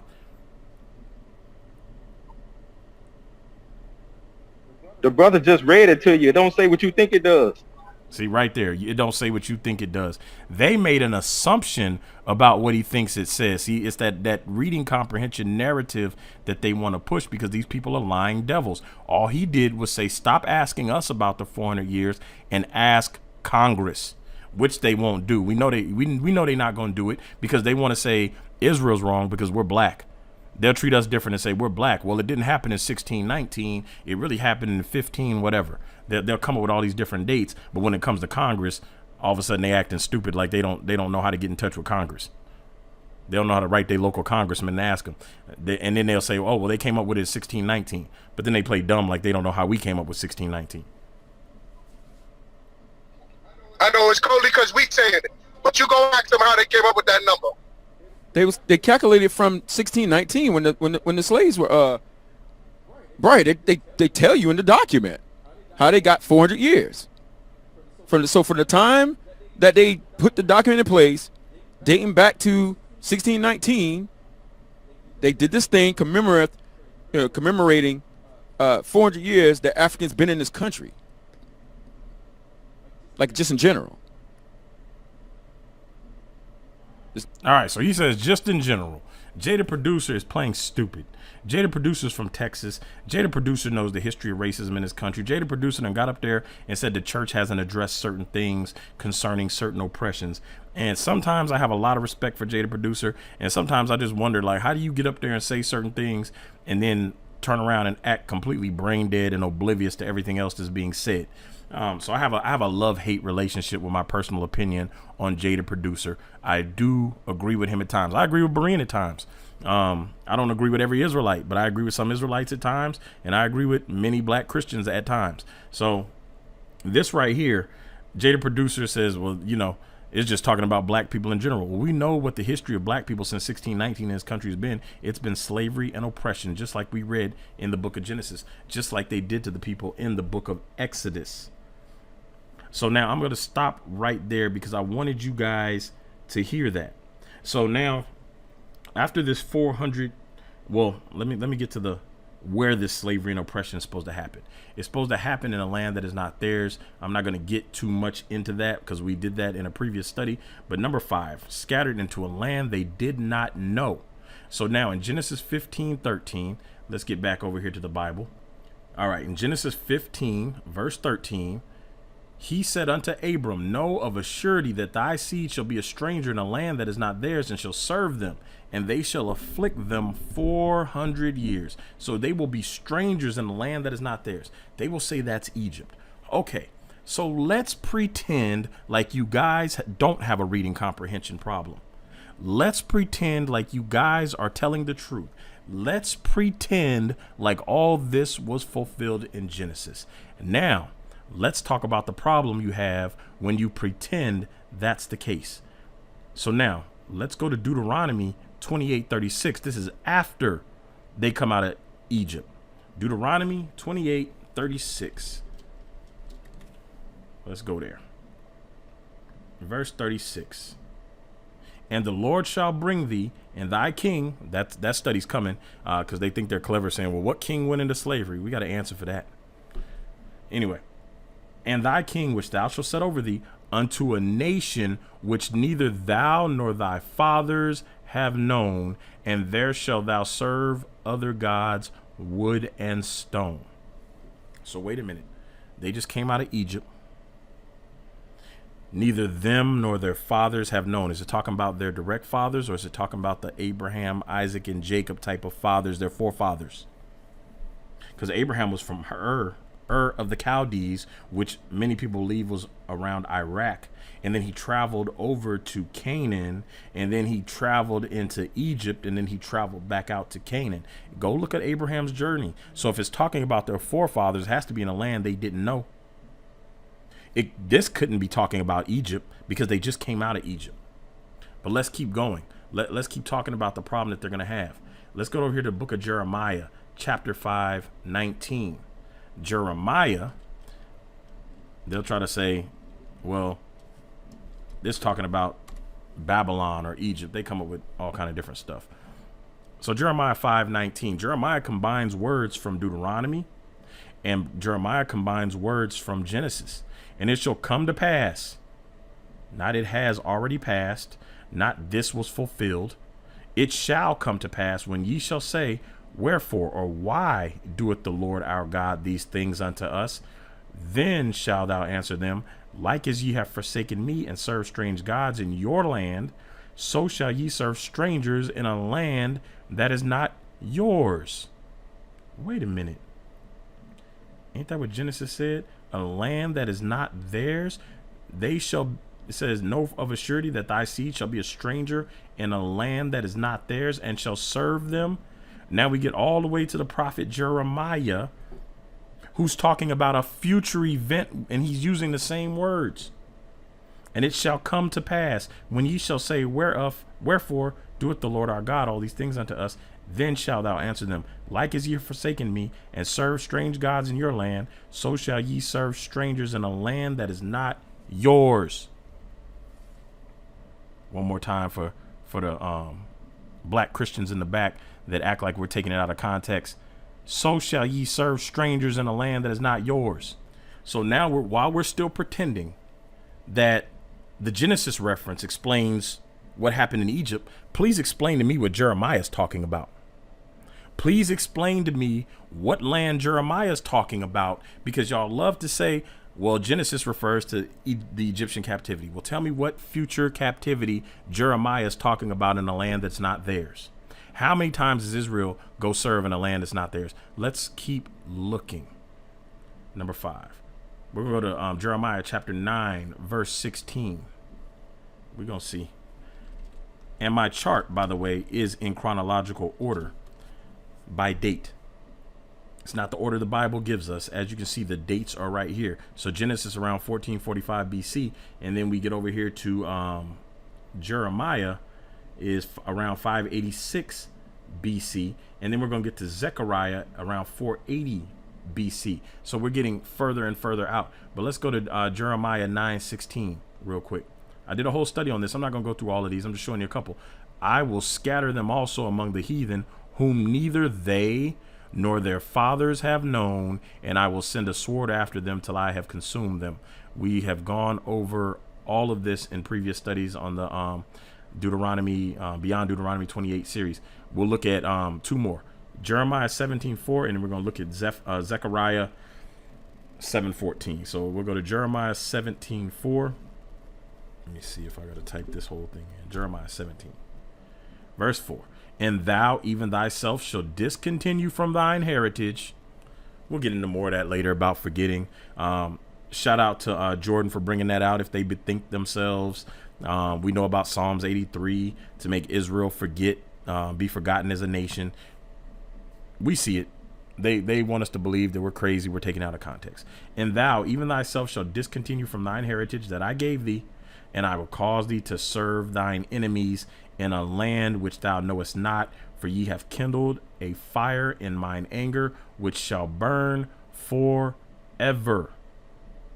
Wait a minute. He said this is going to burn forever. Let's go. Let me see. Is Deuteronomy still in here? Let me make sure. Deuteronomy 28. Let me pull this up. And they shall be upon thee for a sign and for a wonder, and upon thy seed forever. So these curses, after God gets mad for Israel disobeying, are supposed to be a sign and a wonder forever. And then we read in Jeremiah 17 over here that the Lord's anger, which shall burn forever. And we don't mean past the time that Christ comes. They like to play games with these words. Forever meaning up until Christ puts an end to it. So let's look at the last one in the book of Zechariah chapter 7, verse 14. And you guys can go through, get this chart yourself. Again, the chart link will be in the description. But I scattered them with a whirlwind among all the nations whom they knew not. Thus the land was desolate after them, that no man passed through nor returned, for they laid the pleasant land desolate. So you guys can go through and read all this yourself. We're going to see that this happens, but they don't want to give us dates as to when these things are fulfilled. Remember, Zechariah is a prophet as well. So I want you to really pay attention to how these people use these verses. Now, let's keep going. They have to be taken into a land that they don't know. And then if we go back to Genesis chapter 15, let's go back here. Genesis chapter 15, the judgment. It says, and also that nation whom they shall serve will I judge, and afterwards shall they come out with great substance. So you got to ask yourself, How many captivities in a land that they don't know? We read that they spend 400 years in a land that's not theirs, and they're afflicted for 400 years. If the people that came over on boats, if the Israelites that came over on boats to America didn't know America or the language, how does this prophecy not apply? Especially now that we see that Congress has acknowledged a 400-year period. How do you look at a worldwide slave trade? You acknowledge that there's Israelites in West Africa. You acknowledge that the transatlantic slave trade was a worldwide slave trade. Some of them try to downplay it like it wasn't. You acknowledge that what this says in the Bible right here, that they would be in a land that they don't know. And you know that those people in West Africa didn't know America. You know that it says they shall serve and afflict them for 400 years. You know that Congress signed the 400-year act. And y'all say that we crazy, we making it all up. None of this applies to us. So now we get to the judgments. And also that nation whom they shall serve will I judge.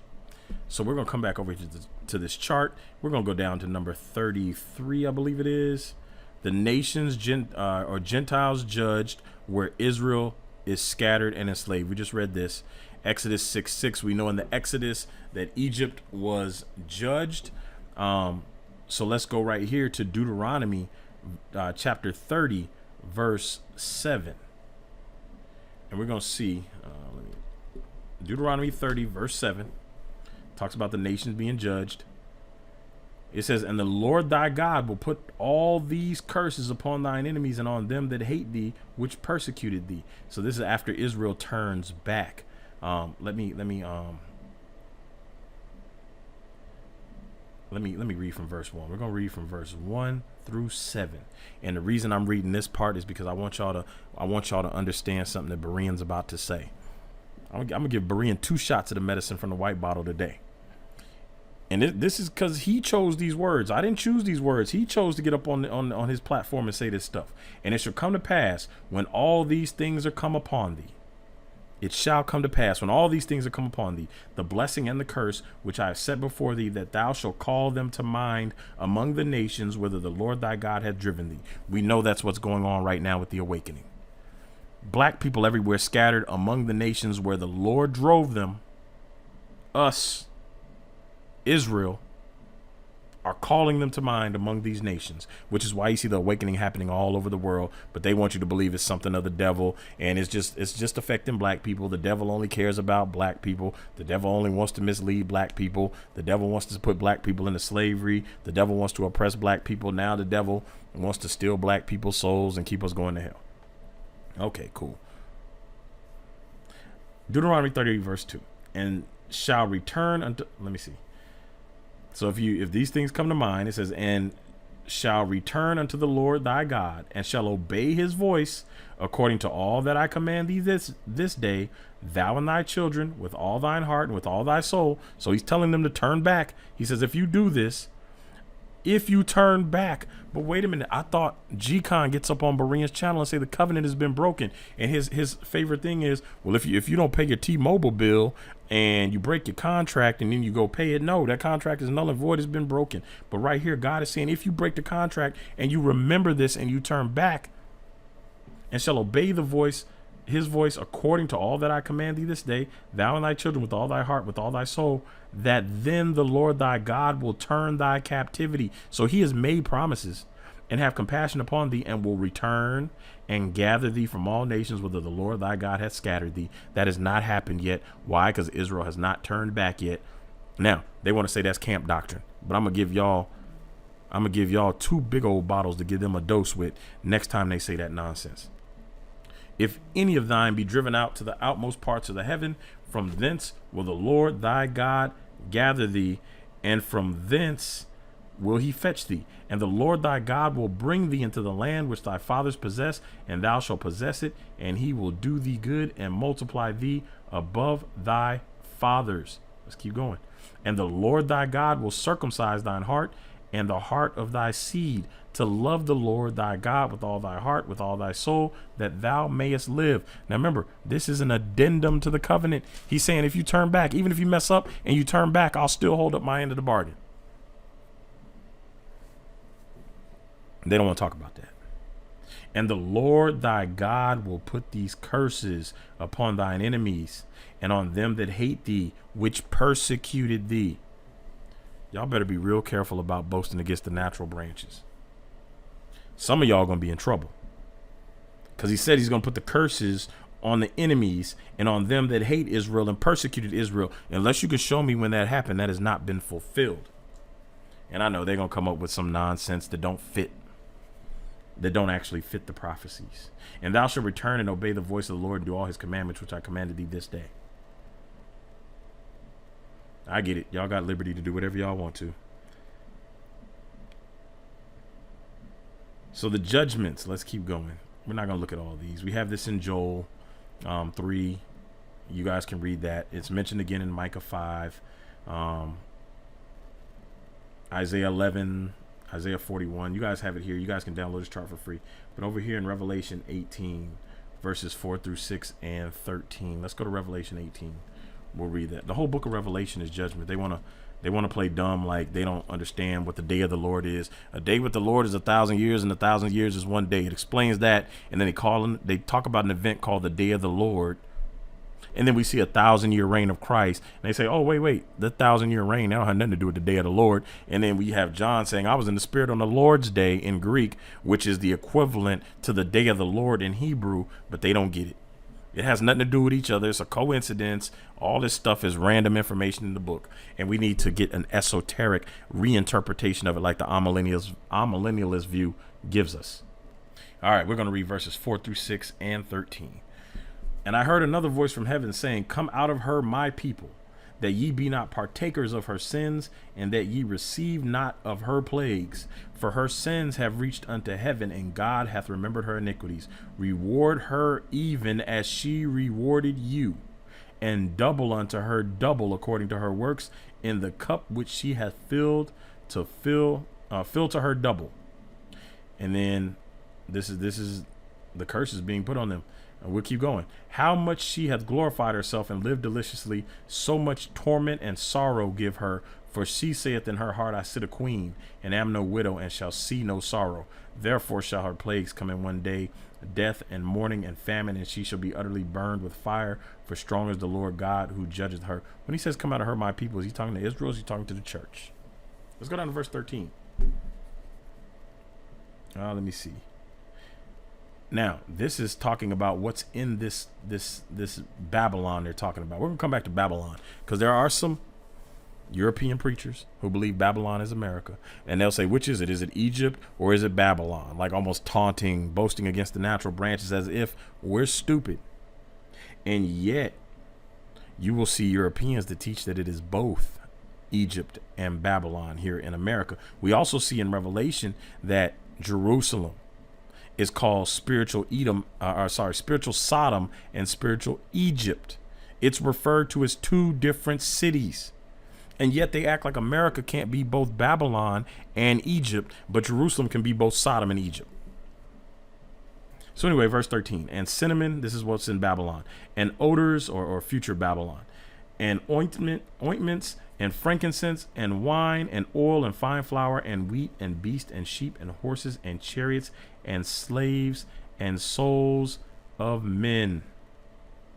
They had slaves and souls of men in this future city that's going to be destroyed. That could be anywhere. However, we'll keep going because we're not going to get into Mystery Babylon or Babylon the Great or any of that right now.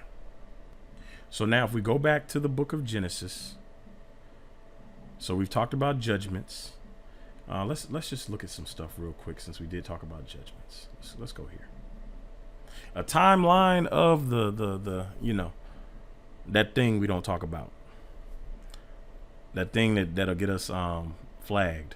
The timeline right here, y'all see the word of these developments in 2020. They want to say nothing happened. The 400 years is up. And we were supposed to be out of here according to their narrative that they want to tell people that we're pushing, which is a lie. And again, any person who says that all Israelites believe that we were going to be out of here after the 400 years is a liar, a deceiver, and a devil. I'm making it plain. So here's a timeline of events. So 2019, 1619 to 2019 was 400 years. Many of us pointed that out. We just read in the book that after the 400 years, that nation's going to be judged.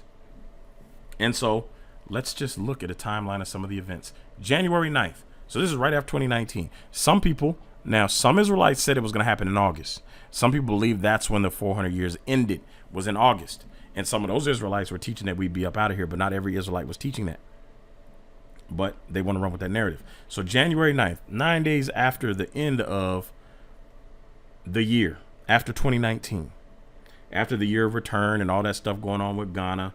And then also they suspected that this thing was around prior to January, all the way possibly back in December. But people don't want to talk about that. January 9th. Let me get a sip of water. January 9th.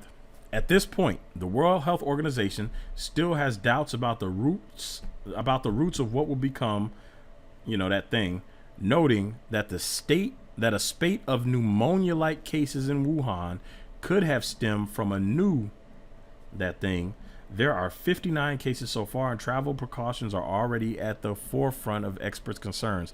Y'all know we're not going back to the way it was before. The world is forever changed after 2019, right? But they don't see nothing with this. They don't think it has nothing to do with judgment. Oh, well, this always happens. Okay, cool. We're going to show a series of events that supposedly always happen. January 20th, 3 additional cases of what is now the 2019 novel, are reported in Thailand and Japan. Well, anyway, this gives a timeline. I'm not going to go through all this. Y'all can see this for yourself. Link will be in the description. You can see the timeline of the development of this thing. I'm just scrolling down so y'all can see how deep it is. Let me accept that cookie thing. I'm just scrolling down so y'all can see how extensive and detailed and long this is. Oh, but nothing happened at the end of 2019. The 400 years went by and everybody was wrong, according to them. Because they don't want to talk about what's going on in the earth right now, yet some of them will open their big mouth and tell you we living in the last days. But when judgment happens, it's wrong because Israel said it, and it's not really judgment, but they'll tell you that it happens in the last days. I thought judgment happened in the last days, according to all the Christian doctrine and teaching I've ever been exposed to, other than amillennialism. I don't believe amillennialism for 1 second. I personally believe amillennialism is a false teaching, because it can't be right and dispensationalism can't be right at the same time. One of them is wrong, and I believe amillennialism is wrong. But let's keep going. A running list of record-breaking natural disasters in 2020. Y'all can read this whole thing yourself. I'll just point out a few. Hurricanes. This is only the second time that the official alphabetical list of hurricane names has been used up, meaning forecasters have had to move to the supplementary list of Greek letter names. The 2020 season surpassed 2005 as the one with the most named storms on record, 30. Named storms are those which reach at least a tropical storm strength with winds of 39 to 73 miles per hour. 27 of the 30 storms that formed this season were the earliest of their storm number to do so. For example, Delta was the earliest 25th named storm of any season, beating out Tropical Storm Gamma, which formed on November 15, 2005. But anyway, you guys can go through this. Wildfires, rain and flooding, heat. Overall, through September, the U.S. had 16 natural disasters, including wildfires, hurricane, tornadoes, and drought, that each caused at least $1 billion in damage, tying the record set in both 2011 and 2017, with several months left to go. Such statistics have been compiled since 1980. Y'all can go through and read this. This is clearly not an Israelite. Andrea Thompson is not pushing an Israelite agenda. This is why I'm using Scientific American. That first source was ajmc.com. What does it stand for? I just want to make sure. Let me see if I can find an about real quick. Let's go to the main page. I just want you guys to see what they're covering. AJMC. I know this is medical. I just want to see what it stands for. Let me see if I can find the about page. So anyway, this is a medical website. I don't see the about page. You guys can get over here and find this about page if you want to. But basically the AJMC has to do with medical stuff. Not controlled by Israelites, not ran by Israelites, but let's keep going. Matrix, I don't know how many of you guys saw that. The biblical locust plagues of 2020. This is from BBC.com. This is not an Israelite website. East Africa is seeing its worst swarms of locusts in many decades. How can these ravenous pests be stopped? So you guys can read this. I'll put the link in the description. We also have this from NPR. Locusts are a plague of biblical scope in 2020. Why? And what are they exactly? It's East Africa again. But they want to tell you nothing happened after 2019. Everything remained the same. Business as usual. Nothing weird going on. There's been tons of UFO sightings, which I'm not going to get into. But let's keep going. Earthquakes. Utah earthquake damages Mormon temple and knocks trumpet from iconic angel statue. So the angel Moroni dropped his trumpet. This trumpet right here. There was an earthquake that knocked the trumpet out of the angel's hand. When was this? March. Oh, let me go back down. It's going to move. March 18th, 2020. This by itself ain't a sign, but I think it's pretty funny that it happened that this angel dropped his trumpet in Utah. And he actually dropped it on top of their Mormon temple and did some damage. Not a ton of damage. Let's keep going. We're going to be wrapping this up soon. We got a couple more video things to show y'all, and then we're gonna wrap it up. Let's come up here. Murder hornets in the U.S. The rush to stop the Asian giant hornet. You guys can go through and read this yourself. This is updated September 13th, 2021, but it was originally published May 2nd, 2020. And it's about the murder hornets. But the murder hornets do this thing where they kill honeybees and cut off their heads and wipe out whole nests. First murder hornet nest found to have 200 queens capable of spawning new nests. So these murder hornets hit the U.S. They supposedly found one, and it had 200 queens in it that could spawn new nest. Right here, inside, researchers found this nest had 500 murder hornets, 190 total larvae that developed from eggs, 108 pupa. The next stage after the larvae, they were nearly all queens. 112 workers, which included 85 workers previously vacuumed out of the nest, 76 queens, nearly all of them virgin queens. New queens emerge from the nest, mate, and then leave to find a place to spend winter and later start a new colony. So we don't even know how many escaped. And we mentioned that in the article as well. So now, let's talk about the loss of honeybees. These murder hornets kill honeybees. But let's see what it says, what happens if the honeybees are wiped out. In terms of agriculture, the loss of bees would dramatically alter human food systems, but would not likely lead to a famine. The majority of human calories still come from cereal grains, which are wind pollinated and are therefore unaffected by bee populations. Many fruits and vegetables, however, are insect pollinated and could not be grown at such a large scale or so cheaply without bees. Blueberries and cherries, for example, rely on honeybees for up to 90% of their pollination. Although hand pollination is a possibility for most fruit and vegetable crops, it is incredibly labor intensive and expensive. Tiny robotic pollinator drones have been developed in Japan, but remain prohibitively expensive for entire orchards or fields of time-sensitive flowers. Without bees, the availability and diversity of fresh produce would decline substantially, and human nutrition would likely suffer. Crops that would not be cost effective to hand or robot pollinate would likely be lost or persist only with the dedication of human hobbyists. And same thing over here. It would mean a lot more than fewer stings and breakfast options. Maddie Moat reveals just how much we depend on bees and how close we are to losing them. All these will be in the description. So now let's look at something. So now after the judgment happens, there's an exodus. We'll go to 32 right here. Israel regathered from the land of their captivity. This is mentioned in Zephaniah 3:20, Jeremiah 29, chapter 30, chapter 33, chapter 46. It's also mentioned in Revelation 15, where the people sing the song of Moses, which is found in was it Exodus chapter 15, I believe. But we've looked at that already, so I'm not going to get too much into this. But Israel is regathered from the land of their captivity, and we'll just read. Let's just pick one of these Jeremiah verses. Jeremiah 29:14. We'll read that, and you guys can grab the chart and read the rest of them on your own. Jeremiah 29, was it 14? Yep. And I will be found of you, saith the Lord, and I will turn away your captivity, and I will gather you from all the nations and from all the places whither I have driven you, saith the Lord, and I will bring you again into the place whence I caused you to be carried away captive. I'm going to bring you into the place where I caused you to be carried away captive. So now there's this belief, some people believe, including myself, that there will be a wilderness stopover.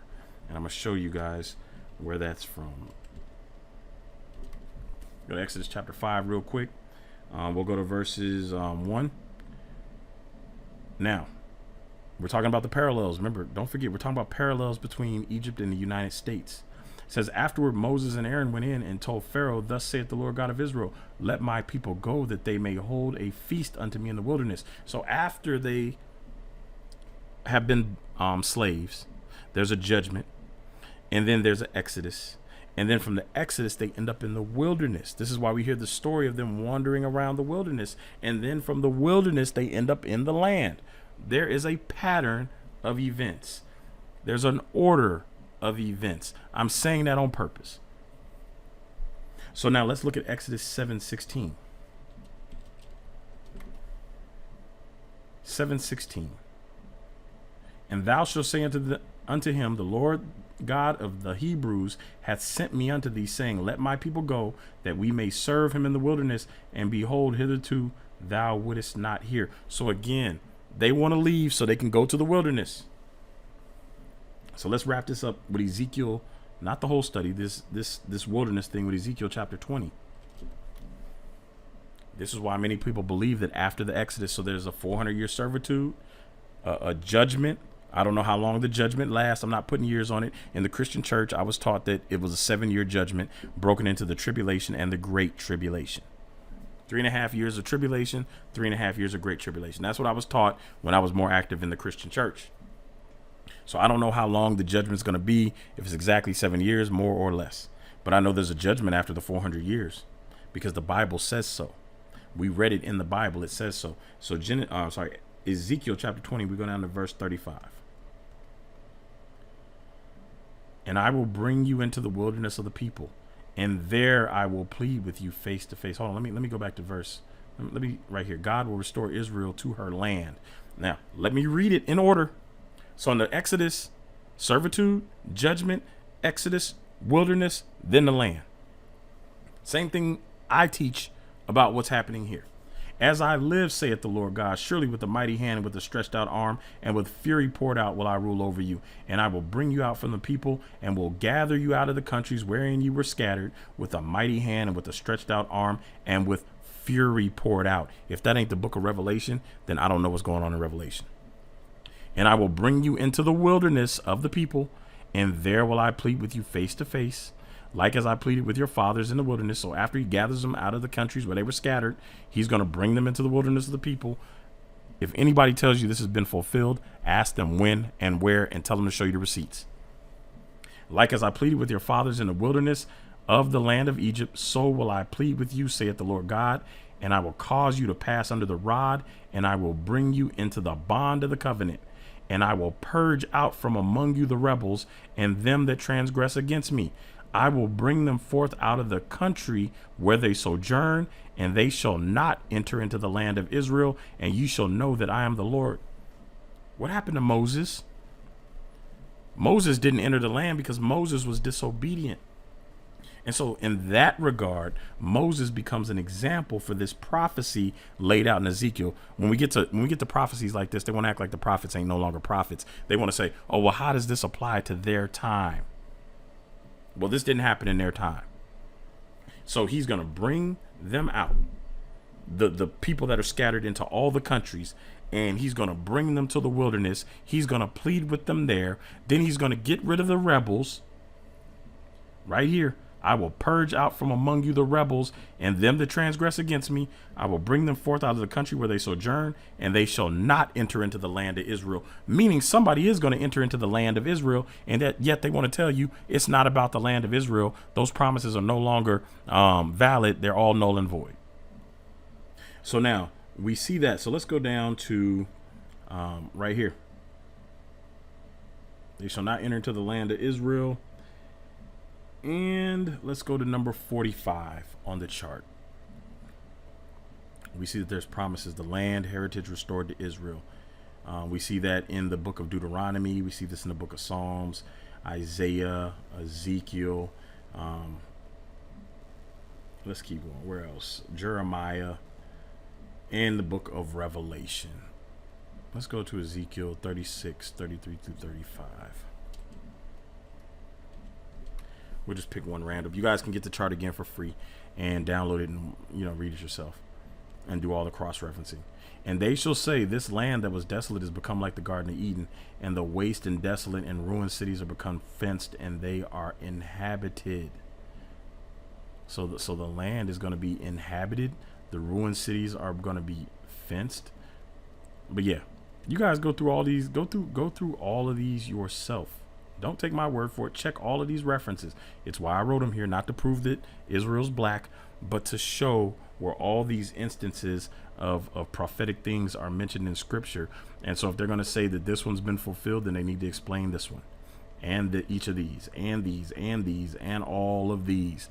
Make them explain everything and show you the receipts and how it all lines up. So now we're going to get into some interesting medicine.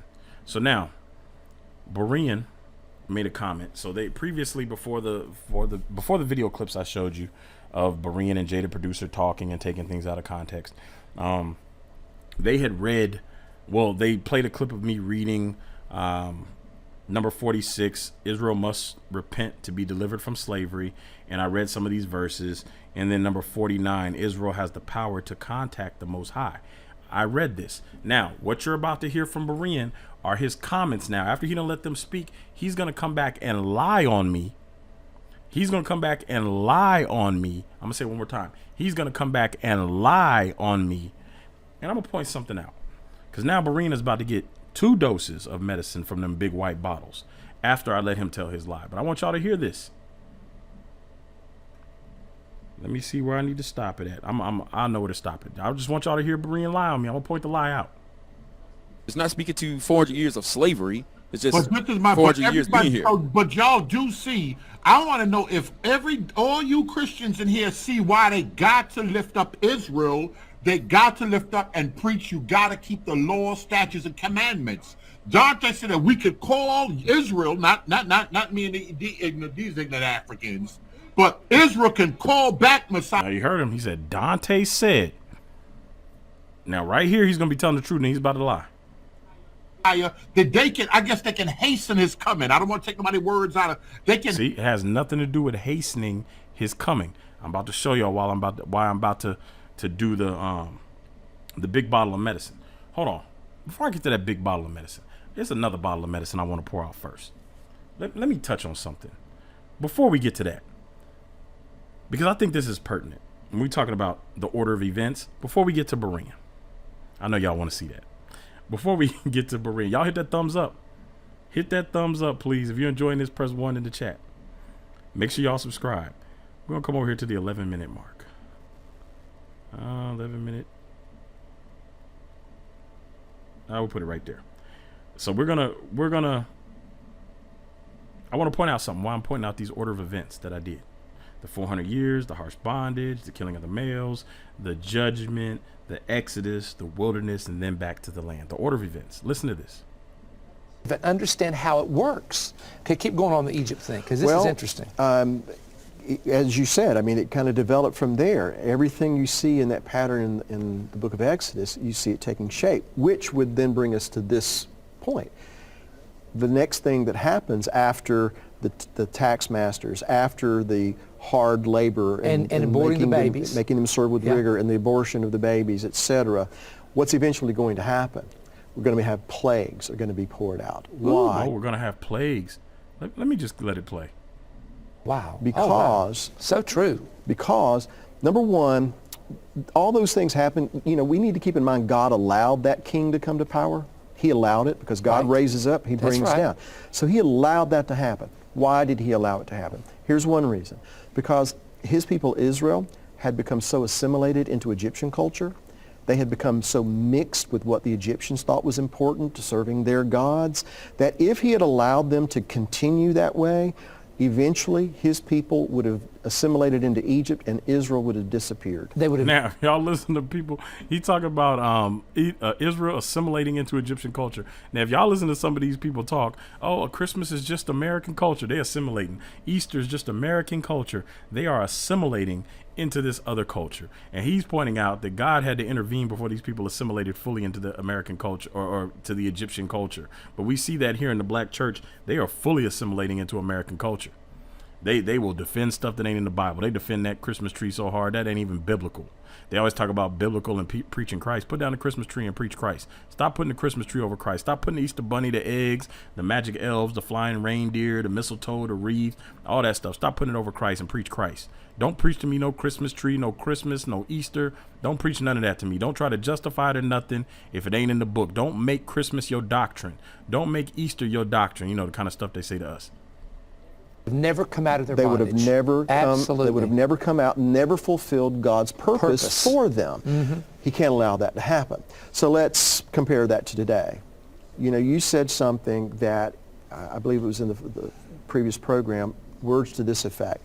The troubling thing about what is going on today is not so much about what the world is doing as much as it is what God's people are allowing to come in, how God's people are caving to some of these things and what God's people are doing.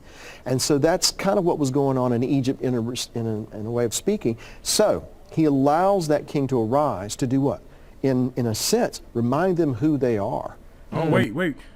To what? To remind them who they are? But wait, I thought y'all said we had to preach the awakening. Israelites had to preach the awakening. Dante got to preach the awakening. Look like this white guy right here is preaching an awakening, talking about God had to remind them who they are. Remind them who they are to serve and to, in a spiritual way, set themselves apart. And here's what happened when the plagues... They're supposed to be set apart. That means not doing the things that the other nations are doing. Come on now. I just want y'all to really, really listen to this big old dose of medicine from the white bottle. Started to be poured out. After the first 3 plagues, you will see that God sets a division between his people and between the Egyptians. Why? So that in the end, they shall know that I am the Lord. Not only Pharaoh and the Egyptians, but his people as well. So he sets a distinction between his people and the Egyptians. He sets a distinction between his people and the world because that's what we're called to be. So all that was to say, behind the king coming to power, the purpose of it is not so much a reflection on the wickedness of the world, but it's actually to accentuate that my people need to humble themselves, seek my face and pray, turn from their wicked ways. So that's what I believe is happening right now. Let me throw this. Oh, he believes that's happening right now. And again, he's not talking about us. However, everything is right under his nose that he's saying. But he ain't talking about us. Now, in 2014, when I was still involved with some of these white pastors and I was still doing this research and coming to the conclusion, I told them that one of the biggest fulfillment of Bible prophecy is happening right in front of their face, and they're going to miss it because they don't want to acknowledge that the people it's happening to are the same people they oppressed and enslaved for 400 years in this country. In there too, Perry, real quick. Because we are called to be a set apart, a holy people, that's what holy means. We are to be separate from the nations in the sense we're not to do what the nations do, not to live the way the nations live. Oh, wait, they're saying, this is a European saying we're not to do what the nations do, Christmas, Easter. We're not to live the way the nations live, celebrating American customs and cultures and all that other stuff. We're not supposed to do that according to him. But when Israelites come and say we're Judaizing, but if he says that he's just being legalistic. Now, notice how the terms will change, how they use these terms. I'm teaching y'all how to identify the way these devils move. And I'm not talking about these guys on the screen. I'm talking about some of these other people who call themselves Christians, these black ones out here that treat Israel like trash. If we won't voluntarily answer that call, you know what God does? He uses the nations to bring us to a place that if we won't separate ourselves, he'll use the nations to separate us, but against our will. And that's what Pharaoh did. He put them in this situation where they were being oppressed, but what did that provoke in God's people. They begin to cry out to God. Yeah. That's what I believe is going on right now, Perry. All right, so that's what he believes is going on right now. Hey, he don't believe it's us. They overlooking us, but they believe it's them. You heard how he referred to himself as one of those people. Now let's get back to Berean. Now I want y'all to hear what Berean had to say about me. Let me rewind it just a little. Fair use. I'm gonna let y'all hear this. From 1619, when the slaves were right, they tell you in the document how they got 400 years. For the time that they put the document in place, dating back to 1619, they did this thing commemorating 400 years that Africans been in this country. Like just in general. It's not speaking to 400 years of slavery. It's just 400 years being here. But y'all do see, I want to know if all you Christians in here see why they got to lift up Israel. They got to lift up and preach. You got to keep the law, statutes, and commandments. Dante said that we could call Israel, not me and these ignorant Africans, but Israel can call back Messiah. That they can, I guess, they can hasten his coming. I don't want. No, Berean. One more time. It's not to hasten his coming, but you about to get the medicine in 2 white bottles, 2 big old doses of it. Berean, what he's doing right now is he's misconstruing my words and he's taking it out of context. See, there's a reason he didn't want me up on this show. He tried to do like he did brother Zadok, or Zadok, as some of y'all call him. He told me it was pronounced Zadok when I first asked him, but I say Zadok because it's so much easier to remember when you see that Y there. Shout out to brother Zadok, brother Zadok, young chimney. But he wanted to do the same thing. So what he does is he'll talk about you and gossip behind your back. He don't want to tell you first. He want to do the show, and then he don't want to have the person on there to defend themselves, because that's how they move. That's how the church moves. He said that before. The church moves that way. And you have to wonder, is that how God would move, or is that how a devil would move? I want to take nobody's words out of. They can hasten his coming if they go back to the law, statutes, and commandments. Now he started out saying Dante said they can call him back, and now he's saying they can hasten his coming if they go back to the law, statutes, and commandments. Y'all know for a fact I ain't ever taught that, ever. But he started off saying Dante said, and he strings this whole sentence together. Dante said, that's a lie, and you know it, Berean. I didn't never say that. So you need to clear that up. But hey, if you don't clear it up, we already know what it is. And that got to do with eating pork. That got to do with if you start keeping them feast days, I don't teach that. Stop eating that pork and I don't care what y'all eat. I'm not the plate patrol. I'm not looking at y'all plate. Y'all take that up with the Most High. Don't ask me nothing about no pork. Don't ask me nothing about no blood sausage. Don't ask me nothing about nothing. I'm not patrolling y'all plates. I'm not telling you to do it or not to do it. I'm telling y'all take that up with the Most High, and whatever you feel led to do, that's what you do. Don't do the stuff that brought you into captivity, being hard-headed. I want to point out something. Shout out to Jordan. Please, somebody read the bill, which is why I read it. They didn't want to read that bill. They want to just keep talking at it or around it or about it, but not actually address what's in it. The thing that's going to turn around your captivity is starting to keep his law, statutes, and commandments, so they got to preach this. They got to, lifting up Jesus is one thing, but they got to keep the commandments. And that's why they ain't left yet, because they still being hard-headed. Because the thing that they're telling people they got to go do is not what God told you to do. All right. You heard what Berean said. He laid that down, and then Jay, the producer, said that's why they ain't left yet, because the thing that God, well, the thing that they telling people to do, they not supposed to do. So now, here come the 2 doses. I know some of y'all don't like that medicine, but I'm about to cue it up. All right, here go the first dose for Berean. I want y'all to listen real closely to what these men are about to say, because he said Dante said all this stuff. Now, I didn't say any of that stuff, but he said Dante said, and he gave you a whole string of sentences that Dante did not say. But let me go ahead and show you something that did get said by these Europeans. You mentioned about how the pattern was after taxation, after the new king arose, the abortion, all that, plagues started. How do you think Ebola, even though it's not... Oh, wait, they're talking about plagues?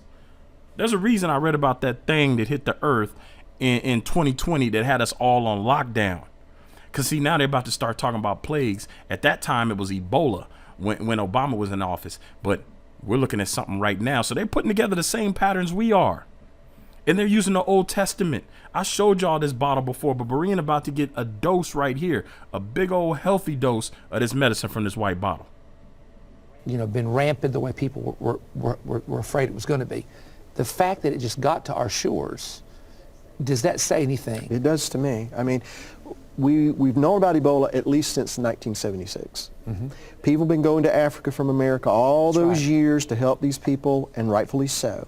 And as far as I can tell, there has never been one case of the Ebola virus in the United States in the last 40 years until 2014. And see, they're trying to tie it to something else. As I said before, they don't believe we're the people, but we're seeing the exact same pattern that they laying out.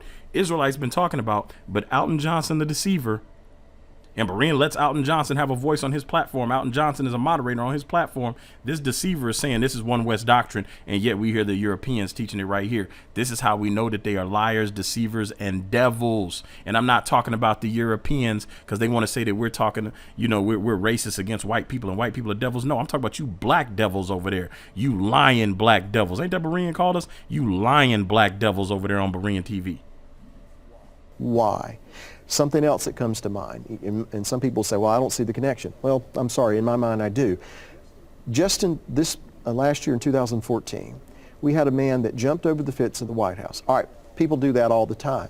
But as soon as they do, they're usually caught exactly, about 10 feet. The dog goes after that's them. exactly right. Because I have some friends that were in the Secret Service. Right. So it's yeah. They do that. Secret Service is on them. On it immediately. Okay, but there was a little situation where a man was not only able to get across the lawn, he went to the front door, opened the door, went in, and ran around the first floor. Now, that's unheard of. And was not the president nearby? Well, now, I don't know. But I do know a security guy jumped him and stopped him. But now, after he was around the first floor. I was stunned. Right. It's like, you know what I mean? I was stunned by that. Well, okay, so what should we read into that? All right.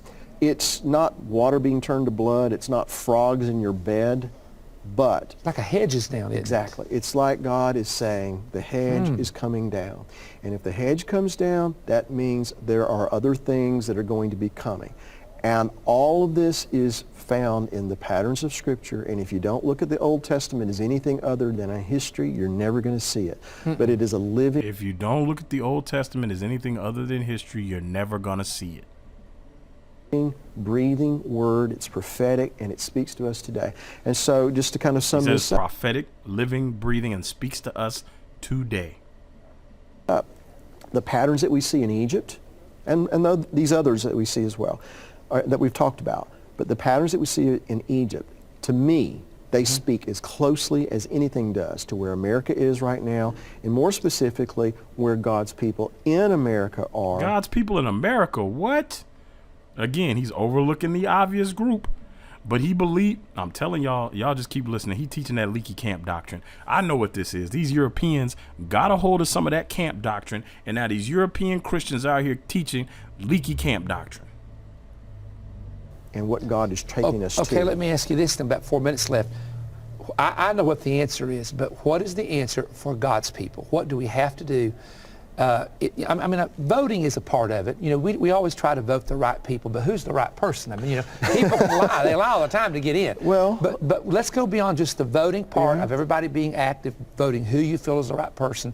What can we do in the spiritual side that changes everything else around us? Well, the first thing, Perry, I think we need to do is just put it out of our minds that going to the ballot box and voting for a Republican or a Democrat or an independent is going to change everything. It's not. Because we're in a situation, because it's a spiritual problem, it has to be dealt with in a spiritual way, right? I agree. Absolutely. So this guy getting elected or that guy being voted out of office is not going to change it. If Hollywood shut down today, even though I think that would be a step in the right direction, talking about donkeys talking to people, it's not going to change the fundamental problem. Right, because it's a spiritual problem. Because we have abandoned the covenant. Yes. We have turned our face away from God. And so the only remedy to that... What did he say? Abandon the covenant? Turn their face away from God?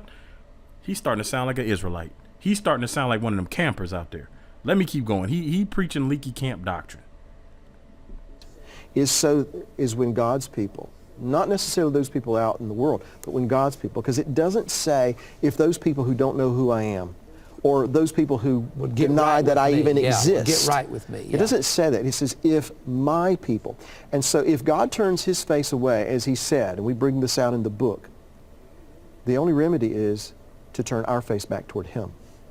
Not to change, not to go forward, but to return to him. And so when we turn our face back to him, the Bible tells us very plainly, he turns his face back to us. Oh, wait, you got to turn back to God. You got to turn back to the Most High. That thing that Berean said, we got to preach the awakening. Y'all go through and listen to this yourself. We got to turn back to him. This is what he's saying. They said this. So now let me go ahead and get the second bottle out. I'm going to give y'all another one of these European preachers that sound like leaky camp doctrine teachers to me. I'm about to let y'all hear this, and then we're going to wrap this up. Y'all hit the thumbs up button. Make sure you share this. Make sure you subscribe. Again, patreon.com/Dante Fortson if you want to support. Hashtag BHITB in the Cash App anytime. Let me get this other bottle out. Here we go. Chuck Missler, Israel and the Church, my people Israel. Let's listen to Chuck's leaky camp doctrine that he's about to preach right here. And we're going to go ahead and wrap this up. And then part 3, we're going to get back into the history. Here we go. Thumbs up this video if you have not done so already. I always used to wonder, let me back up. God says in Hosea 5:15, I will go and return to my place. That must mean he left it. You can't return to your place unless you've left your place, right? I will go and return to my place until, there's another one of those, until I want y'all to notice the date on here. It's going to, when it drops back down, this is from 2012. Now, the one I just showed you with Perry Stone was from 2015. Chuck Missler was teaching this leaky camp doctrine back in 2012. But let's go. Acknowledge their offense and seek my face. In their affliction they will seek me earnestly. Until they acknowledge their offense, that's singular and specific, it's the rejection of their Messiah. And seek my face. In their affliction they will seek me earnestly. So that obviously is going to take place in what Daniel 12 calls the Great Tribulation, and Jesus even quotes that, and we'll see that here in a minute. Now, the Great Tribulation, real quick, is that last half of the 7 years, that 3.5 year period that many of us learned in church was the Great Tribulation. To always wonder, why is Satan so busy? I can understand him doing that up until the cross. But as I understand the cross, that was it. It was nailed. I'm not trying to make a crude pun there. That should have ended. You would think that determined the outcome, wouldn't you?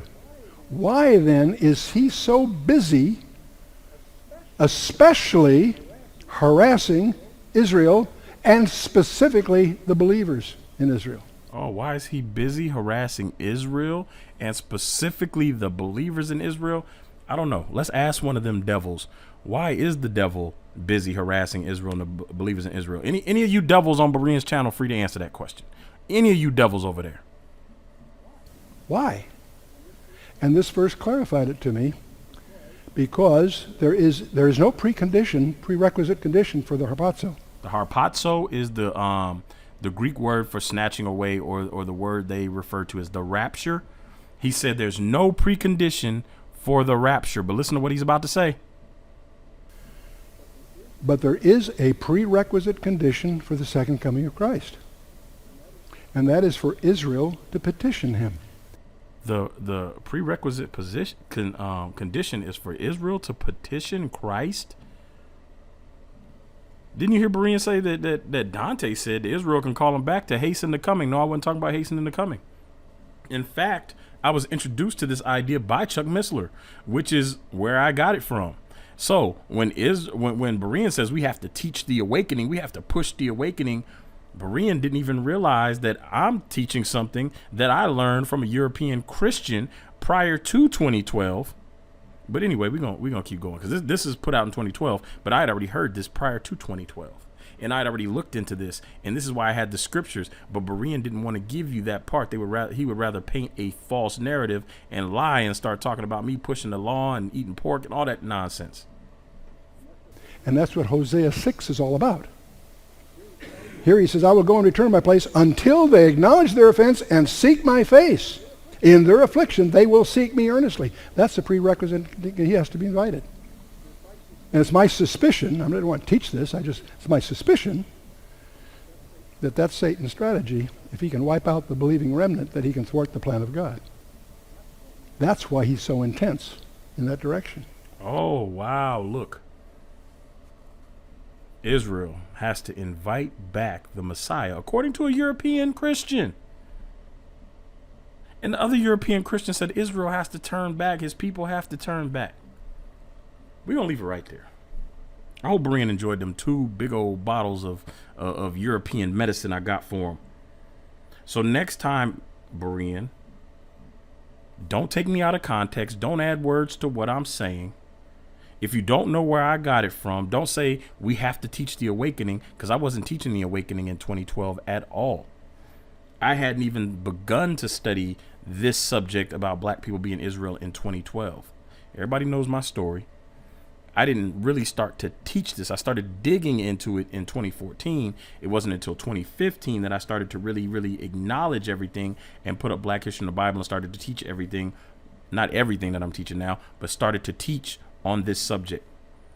And it wasn't because we have to teach the awakening. This is what was passed down into the Christian circles that I was around back then in these years, 2012, 2013, 2014, early part of 2015, all the way since 2009, really. But Berean didn't know what he was talking about, so he wanted to throw my name in something. This is why I had a big bottle of European medicine prepared. I wasn't even going to say nothing to Berean or about Berean, but Berean brought up my name, as y'all heard. So anyway, y'all hit this thumbs up button. Make sure y'all tag Berean in it. Make sure y'all hit the subscribe button, and make sure y'all share these videos. We got another one coming. We got a part 3 coming to this, the United States of Egypt. So make sure y'all are ready for it by clicking the notification bell, turn on all notification, turn on all YouTube notifications. So thank y'all for listening. With that said, till next time, I'm out.